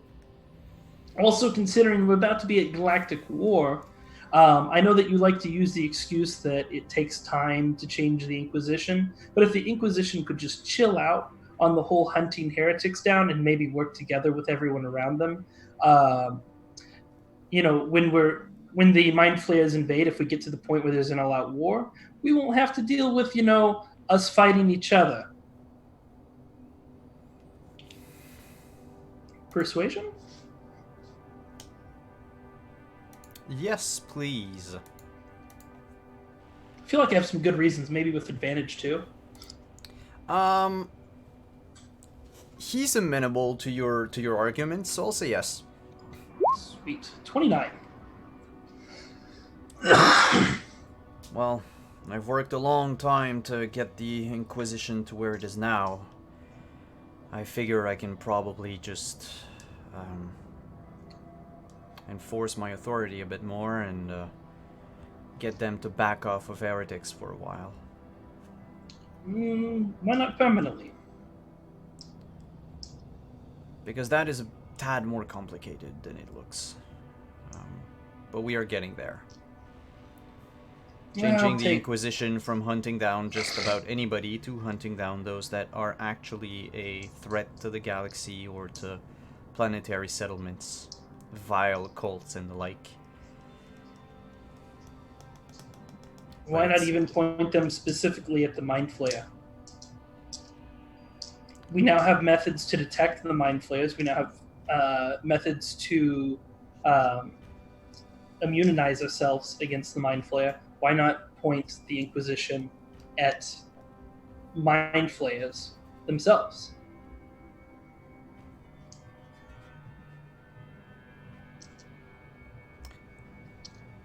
That is a very good idea.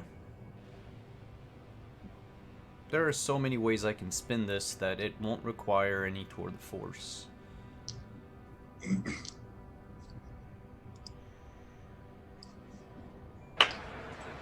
Sure.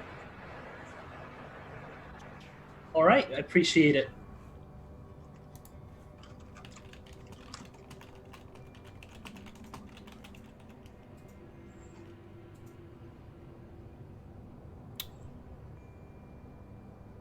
I will go back to my sleep now. All right.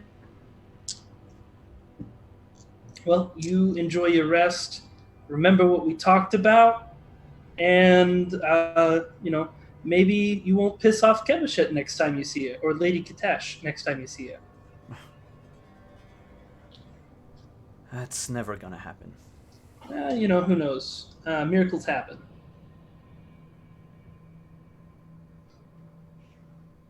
Anyways, I'm off, and I head out.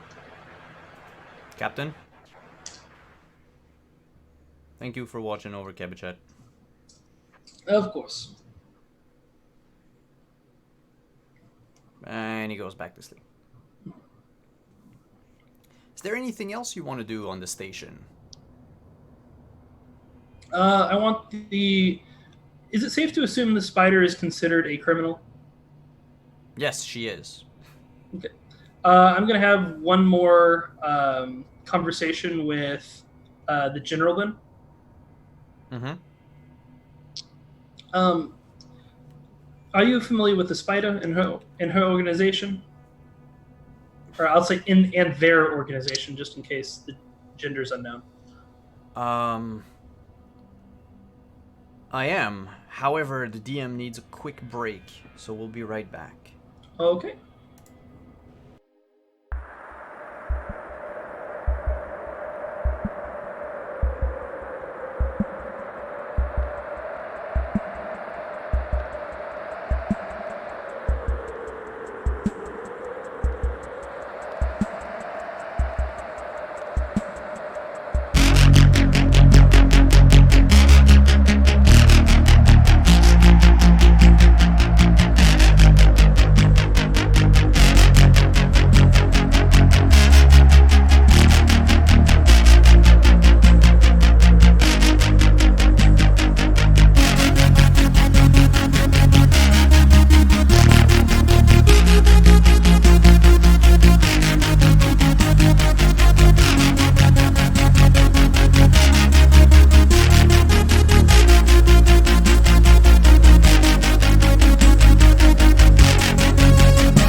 Sorry about that. So back to talking to the general. Yes, back to talking to the general about Spider, and he says, yes. I need you to pardon the Spider and their organization for all known crimes, because they are a integral ally in fighting the Mind Flayer, and they were integral to dealing with the firm. And I would not have been able to achieve the level of success that I did with disbanding the firm had it not been for the assistance of the Spider. It's also worth mentioning that they were coerced into following along with some plans that the firm had because of certain leverage that they had on the Spider. So I need a full pardon for the Spider and their organization so that we can continue to work together effectively, especially as we draw near to a full-blown war with the Mind Flayers.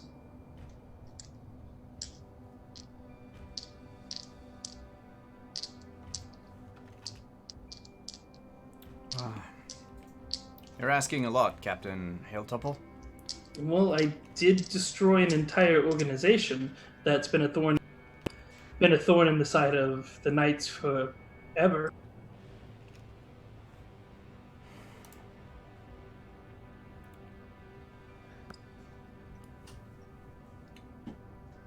I feel like that's an appropriate ask considering the gravity of the situation. Yes. And considering everything you've done so far for us, I don't think it would be of your character to outright lie to us for your own personal gain. Thus, so be it. I will officialize a full pardon of this Spider character. I appreciate it. And if you could forward that to me as soon as you have it worked out, I would appreciate it. It'll take a few days, but it'll get there. Perfect. All right. Well, I think that takes care of everything we need to do on the Sepulchre Star over here. We certainly need to hurry along to where we got to go.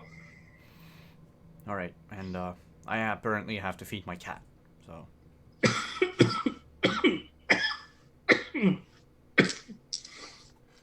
Alrighty then.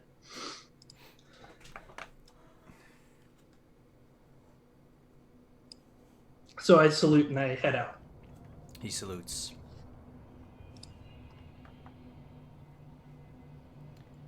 So what do y'all do? Talk to the pod thing? I think that's the one thing I've pretty much ignored the entire time at this point. I actually need to explain to Kebashet what's going on with this pod thing. So I'll do that real quick. On board the Scarlet Trust. You'd probably find her in her rooms. Your sound's very low. Sorry. Is that better? Not really.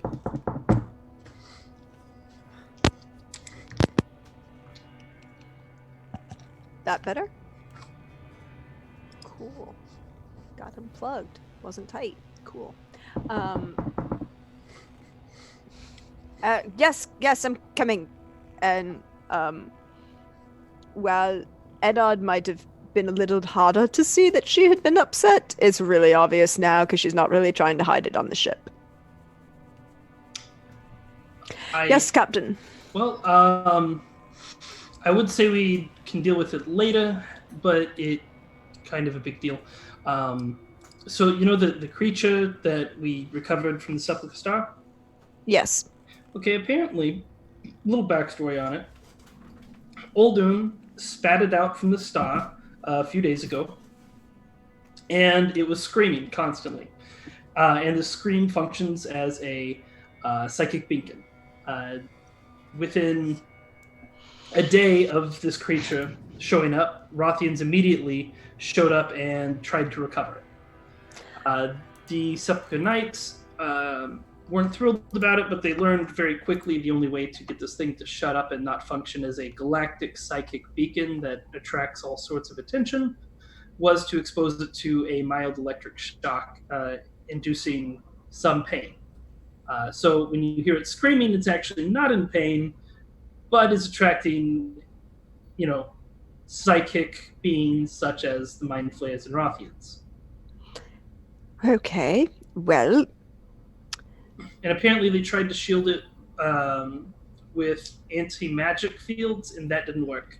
Beyond that, I don't know what they tried to get this thing to not transmit. And I'm not saying we expose it to pain, but if we go to the location of the codex with this thing screaming as it is, they will know exactly where the codex is as well. they'd also know where we are. Exactly. It's not the first time I've been a little grey in my medical professional, Captain, but I usually double check with a higher authority before I do so. I mean, if there's another way to get this thing to shut up that doesn't involve exposing it to pain, I'm all ears. If you can figure something out. Otherwise, Out of curiosity, apparently you said this came from the giant ball of gas that's floating out there. Did their clerics get any instruction on how to deal with this? Unclear. I didn't have a conversation with the clerics. I had a conversation with the general, and as we can tell, his memory's a little... Yeah, that's one word for it. I mean, meeting my aunt is usually a lot more...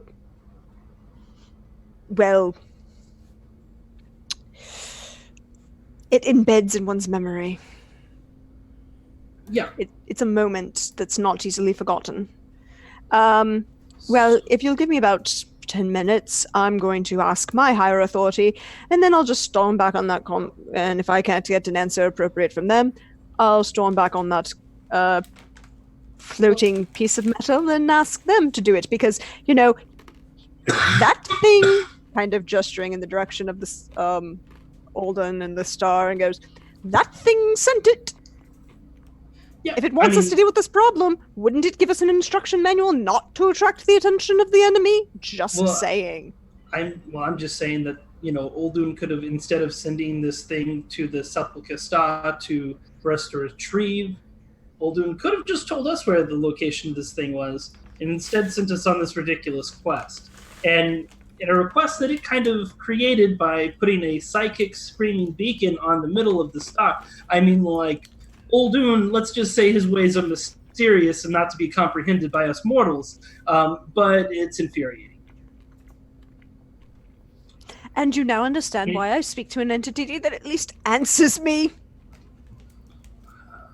Anyway, I get it. Anyways, I don't necessarily prescribe to the worship of any particular god or being. I see divine power, and I know that it exists, but I also know that each has their pros and cons, and I haven't necessarily become a dedicated worshiper of any particular deity. Anyways, you talk to, the Void, see what you find out. If you don't find out anything, maybe talk to their clerics, maybe run some medical tests. I don't know. I don't really care. All I know is we can't have this thing attracting the Mind Flayers and Rothians to us, especially when we're going to recover an ancient, powerful artifact that they want as well. Of course, Captain. Is there anything else you need me to do? Nothing, but you don't have to hide in your chambers when you're upset. You can lean on the crew. You can talk about things with me, Etta, Doxy. We are a family. And it is okay to treat us as such. You don't have to sequester yourself away and hide, whatever you're feeling.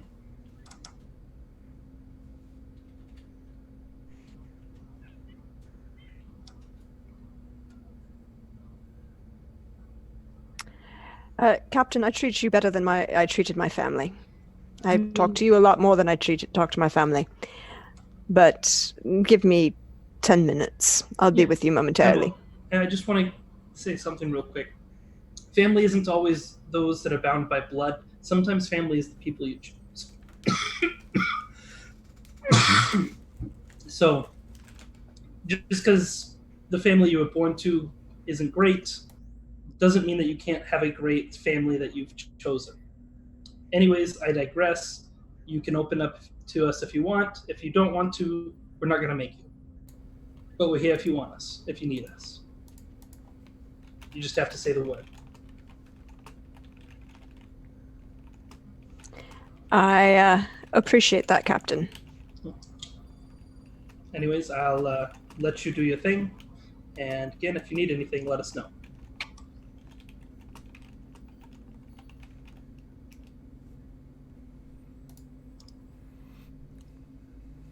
What do you do in your cabin?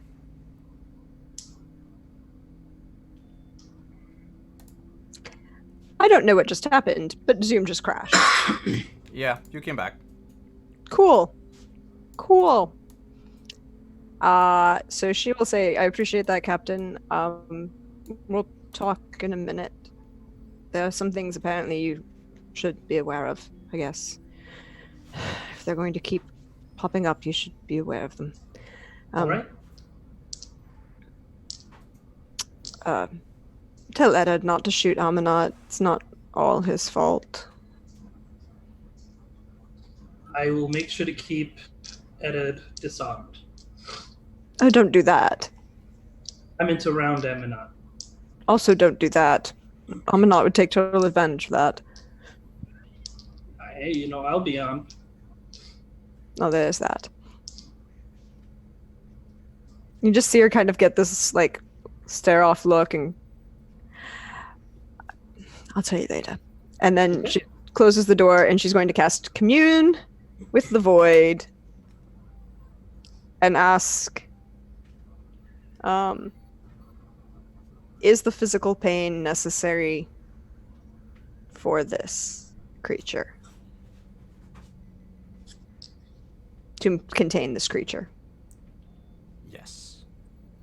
Is there any way to communicate with this creature to ask it to stop psychically screaming?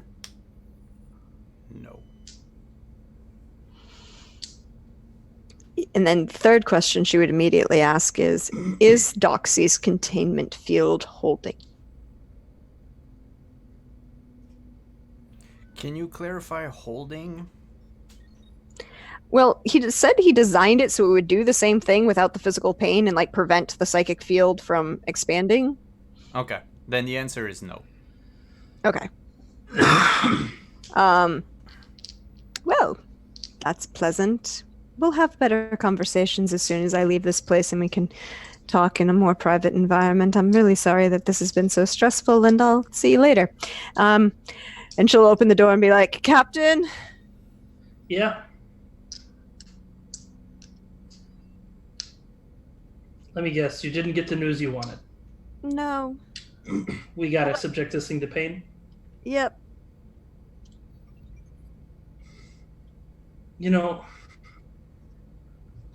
I can do that. I'm a medical professional. I understand that sometimes pain is necessary.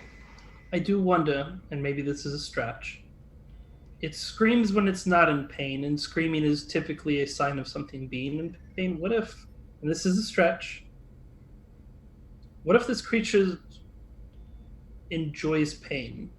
And not like the sadism thing, but like maybe like, it's biologically designed to be in a certain environment that we would consider painful. And to it, it's what's normal, and being, like a fish out of water. I'm sure that there's a lot of things that are physiologically. This thing I don't know. Maybe it's a stretch. Maybe it's just me trying to. No, Captain. It is not. It is not that far of a stretch. There are a lot of things about physiological environments. There are races and creatures for whom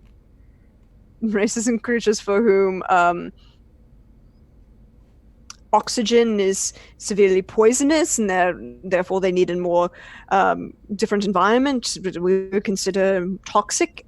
This I understand, and I don't know the specific environment that this particular creature is supposed to be kept in. However, I can also tell you that Doxy's containment isn't working. I had a feeling. So I'm just going to go talk to their cleric and see if they maybe talked to Aldun because he's the one that sent the damn thing. And, he's a giant ball of gas. Maybe instead of electrodes flowing through it, we need to stick it in the nuclear reactor. Maybe. I mean, if it was expelled from a star, maybe sticking it in a reactor will make it more comfortable. I don't know, but I'm going to go ask if they actually talked, if they got an instruction manual. That would be not that hard to ask for, right? I hope so. I'm at a loss. I've been at a loss somewhat since we met with the old Un. I mean, we drove into a star. We met with a god. We didn't get any real answers. And then we were sent on a ridiculous quest. In the circumstances of said quest were created by the Oldun's actions in the first place. And now we have to go get a codex that the Oldun knows where it is. And he wouldn't just tell us. We had to go through this whole rigmarole. Captain? Yeah. Welcome to Philosophy 101. You're questioning. Good. I've always questioned, but man, I really thought that that I don't know, when I thought we were going to talk to a god, I thought we'd at least get at least one straight answer. I mean, I got you straight answers, but my deity is a little bit different. And Captain, remember how I said that I had serious issues right now being here? Mm-hmm. The last time I was supposed to come here, that whole, I don't know if you're aware, there's we'll tell you and Edald at the same time about everything involved. Literally, the ship blew up around me. So, it's been complicated. Being here is complicated. I want to go away from here, but at the same time, I am a doctor and a surgeon, and I am a cleric, and I am dedicated to my job. I appreciate that, and I hope that maybe being on the ship, you've seen that maybe it's not as big as might have thought it was. No, you are not, Captain. Edard is not. Doxy is not. Rosemary is definitely not. I deal with her all the time. Whitney, I haven't had extensive conversations with, aside from the fact that, she's both dead and alive. So there's that. At all times. Really desire to fix that so that she's one or the other. I understand she's temporally displaced, but one should be able to fix the either live or dead, and then if she ends up dead, then I can fix her being alive again. But it's fine. We can come back to that. I'll be right back. And she's going to stride purposely back onto the station, and to the cleric that she had spent the most time with in the medical facility. Because she probably got their name. Mm-hmm. And B, they worked with her closely enough that she probably evaluated them as competent. ? But mostly competent. Yeah, you would know they go by the name of Dr. Baroon. Good. But before we do that, I want to know what Eddard has been doing all this time. I can't really think of anything I would be doing. I mean, cherry cordials, obviously, and volleyball.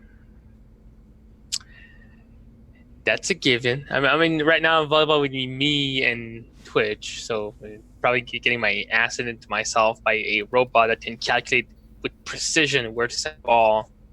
You're giving Twitch too much credit. Yeah, maybe. As far as a cordial, I stopped doing those a while back. I know, surprising. Got to get in shape for Whitney. I mean, I can neither confirm nor deny that. I was already in good shape, but I was... It's that, or getting in shape for volleyball season. Yes, exactly that. Which I know exactly when that is, because I'm obviously training for that. By the way, I forgot to mention earlier, but the 6 days you spent on the station will count that as a week off of your learning Arcana. Perfect. So I don't remember how many weeks you still have left to go. Counting this week and everything else, you would be down to 4. I believe that's correct. I mean, I trust you in your note taking. If we're counting travel time. Good point. So, what else can... There's also our pal Volan that's still on board the ship that would love to just make sure he's all right. We have a dog I haven't seen in so long. There's so many things you could be doing. Just let me know what you want to do, and we can roleplay it out.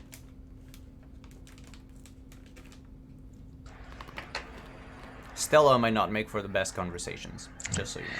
Probably not. Let me go take a look at Volan. We shrunk him back, and then he was just back at his usual spot Yeah, in the fridge. in the fridge, which now works because we're out of a anti-magic zone, correct? Yep. Okay, let's go take a look at him. See how he's doing. He's sprawled on a mattress made of empty Twinkie boxes. Hello, Volan. You see that you're strewn around your riches? Strewn around your riches. Hello, mere mortal. Welcome to my domain. Which is on board our ship. You really have to play along. Okay. Well, oh mighty and powerful Volan.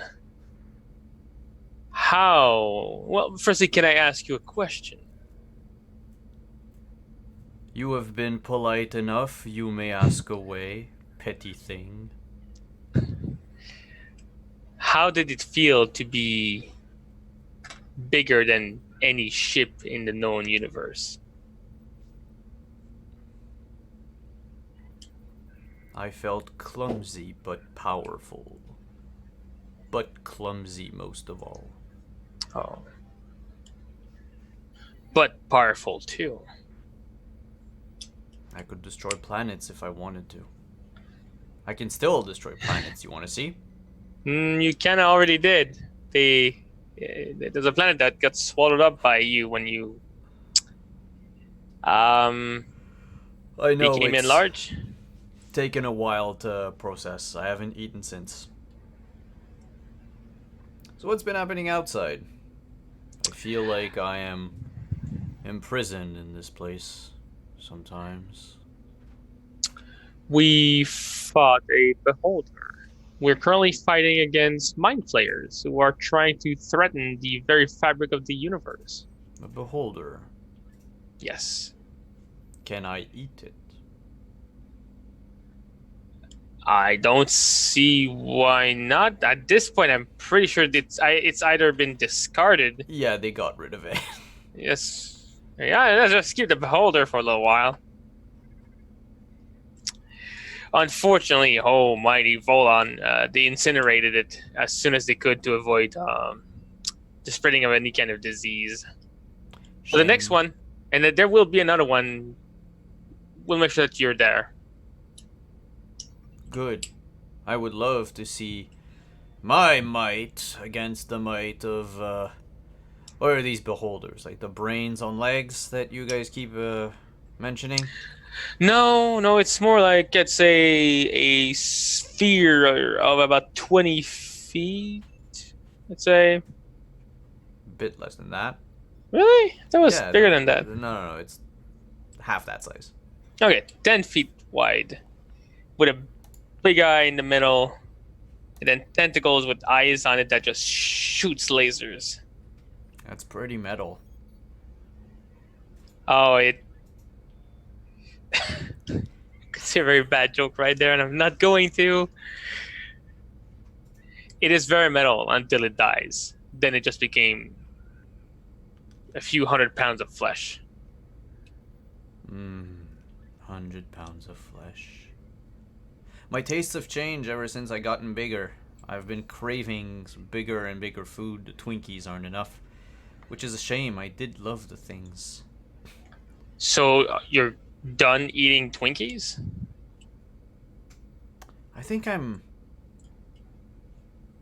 want to eat something big. Bigger than you? Yeah. I know there's a saying about eating something that's bigger than your stomach, or am I wrong? How are you going to swallow it? I'm gonna take bites out of it. Would you Uh, take uh, me for some sort of like primitive creature? I mean, I've seen snakes before, and I thought, maybe it's the same thing. Do I look like a snake? And he extends his wings out to as far as he can within the confines of the fridge. No, no, no. You really don't look like a winged and legged snake at all. Oh, the wings and the arms and the feet make me a powerful dragon. Yes. I don't know how you would be able to eat something bigger than yours, so I thought maybe you can just extend his jaw your jaw and just swallow the thing whole. But in this case, yeah, the taking bites makes a lot more sense. I can breathe void energy on it and reduce it to tiny itty pieces. Is that something new? We've never seen that before, right? You've never pissed me off enough. I I don't can think do anybody it here on you in- right now if you want to, but I'm telling you right now, it's gonna hurt. I'm good. I don't want to go back inside of you. Good. Because that also was a weird experience. Yeah, were you able to hear us Hmm. aside from when we sent you a message? Mm-mm. We're just too tiny and insignificant. Can you hear your food when you eat it? Usually it's dead when I eat it. Yeah, okay, well, it's the same. Fair enough. So have you been able to digest the planet so far? Oh, yeah, Or still rattling in there? it is. I'm very gassy. It's not wrong. How long would it take you to actually get back to that size? So I can think about maybe upgrading your current living quarters. Well, I would love to have bigger living quarters. I've been eyeing the cargo hold. It's bigger than here. That is very true. However, there's a problem. Yeah, there's a ship in the way. Yes, a very important ship on our end. As important as you and Whitney. Sure. Why are you mentioning Whitney? Well, you were talking about a ship. I've been watching these shows with Shreds. You too? Very informative. Some of them are strange. They seem to be from a distant past. Yeah, they pretty much all are. They're not even in 3 dimensions. And some of them are even lacking colors. Oh, I don't see colors. Oh. What are colors? That's a shame. They're different hues of stuff. That doesn't help me. No, I don't know how to explain colors. I see them. Are they invisible? No. Maybe in contrast, you can see in the dark, and I know I can't. Yeah, that's because I'm a superior creature to you. Yes. Colors are practically useless as compared to be able to see in the dark. My god, that's kind of right. Alright, enough stroking your ego. At the moment, aside from moving from this to the cargo hold, do you need anything? You know what? I could do with a belly scratch.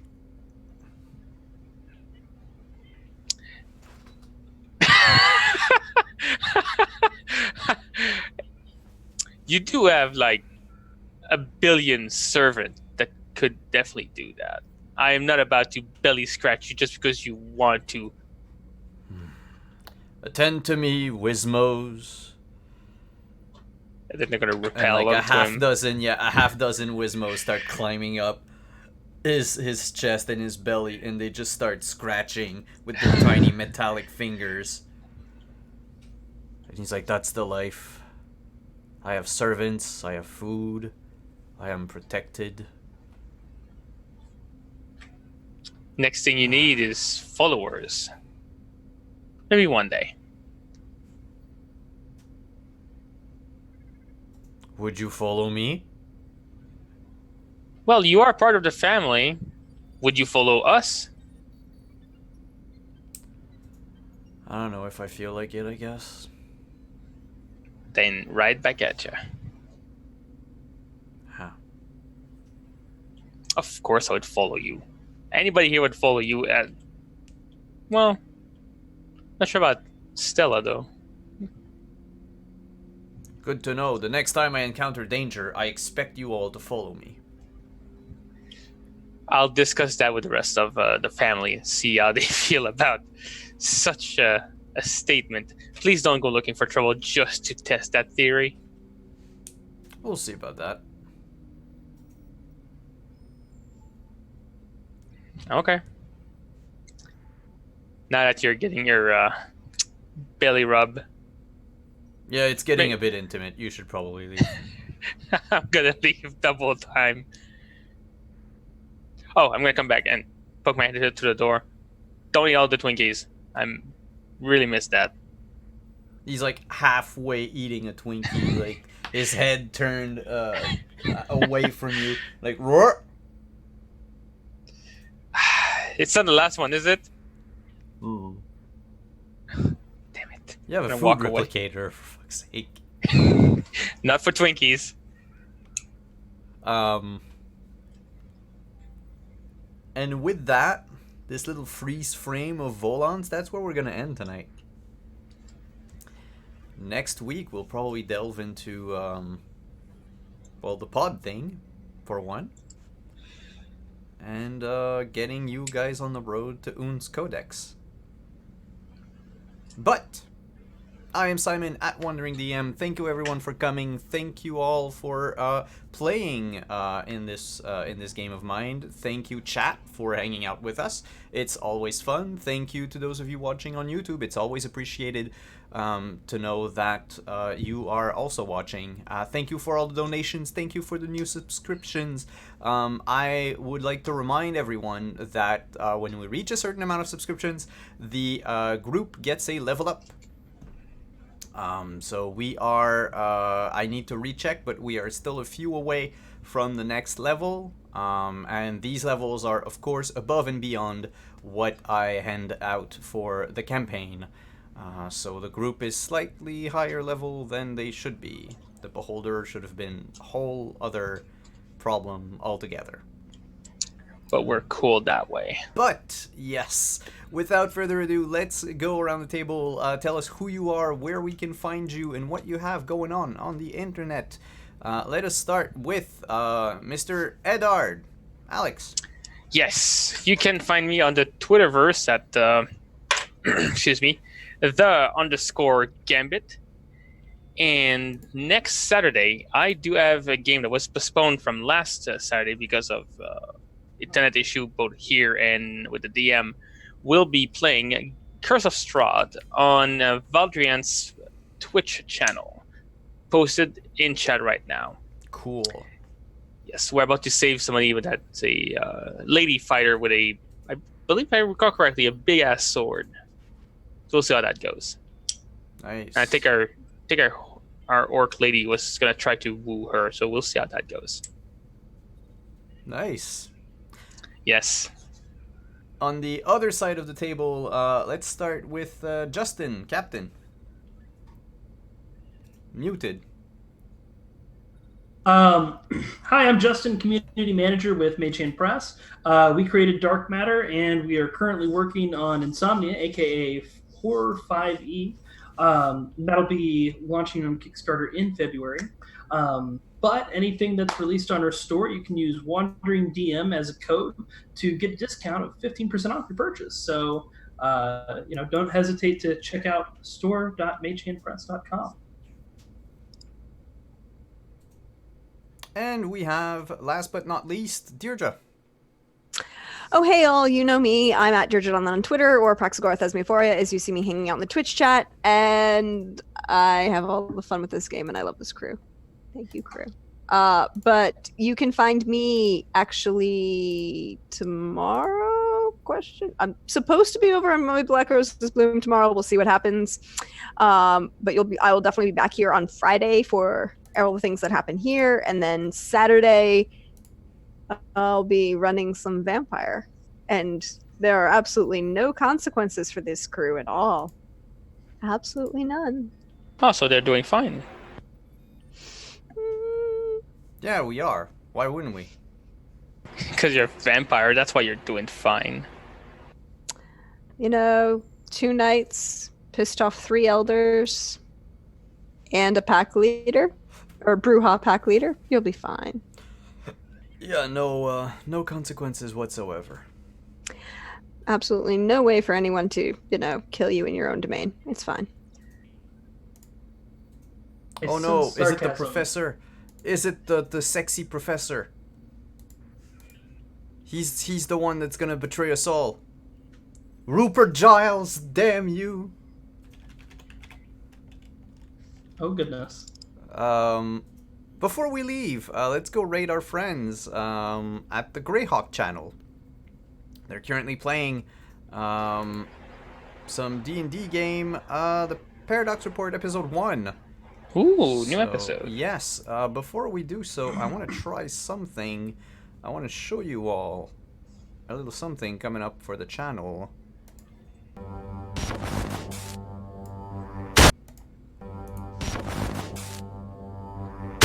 Oh boy, oh boy, oh boy. It's coming.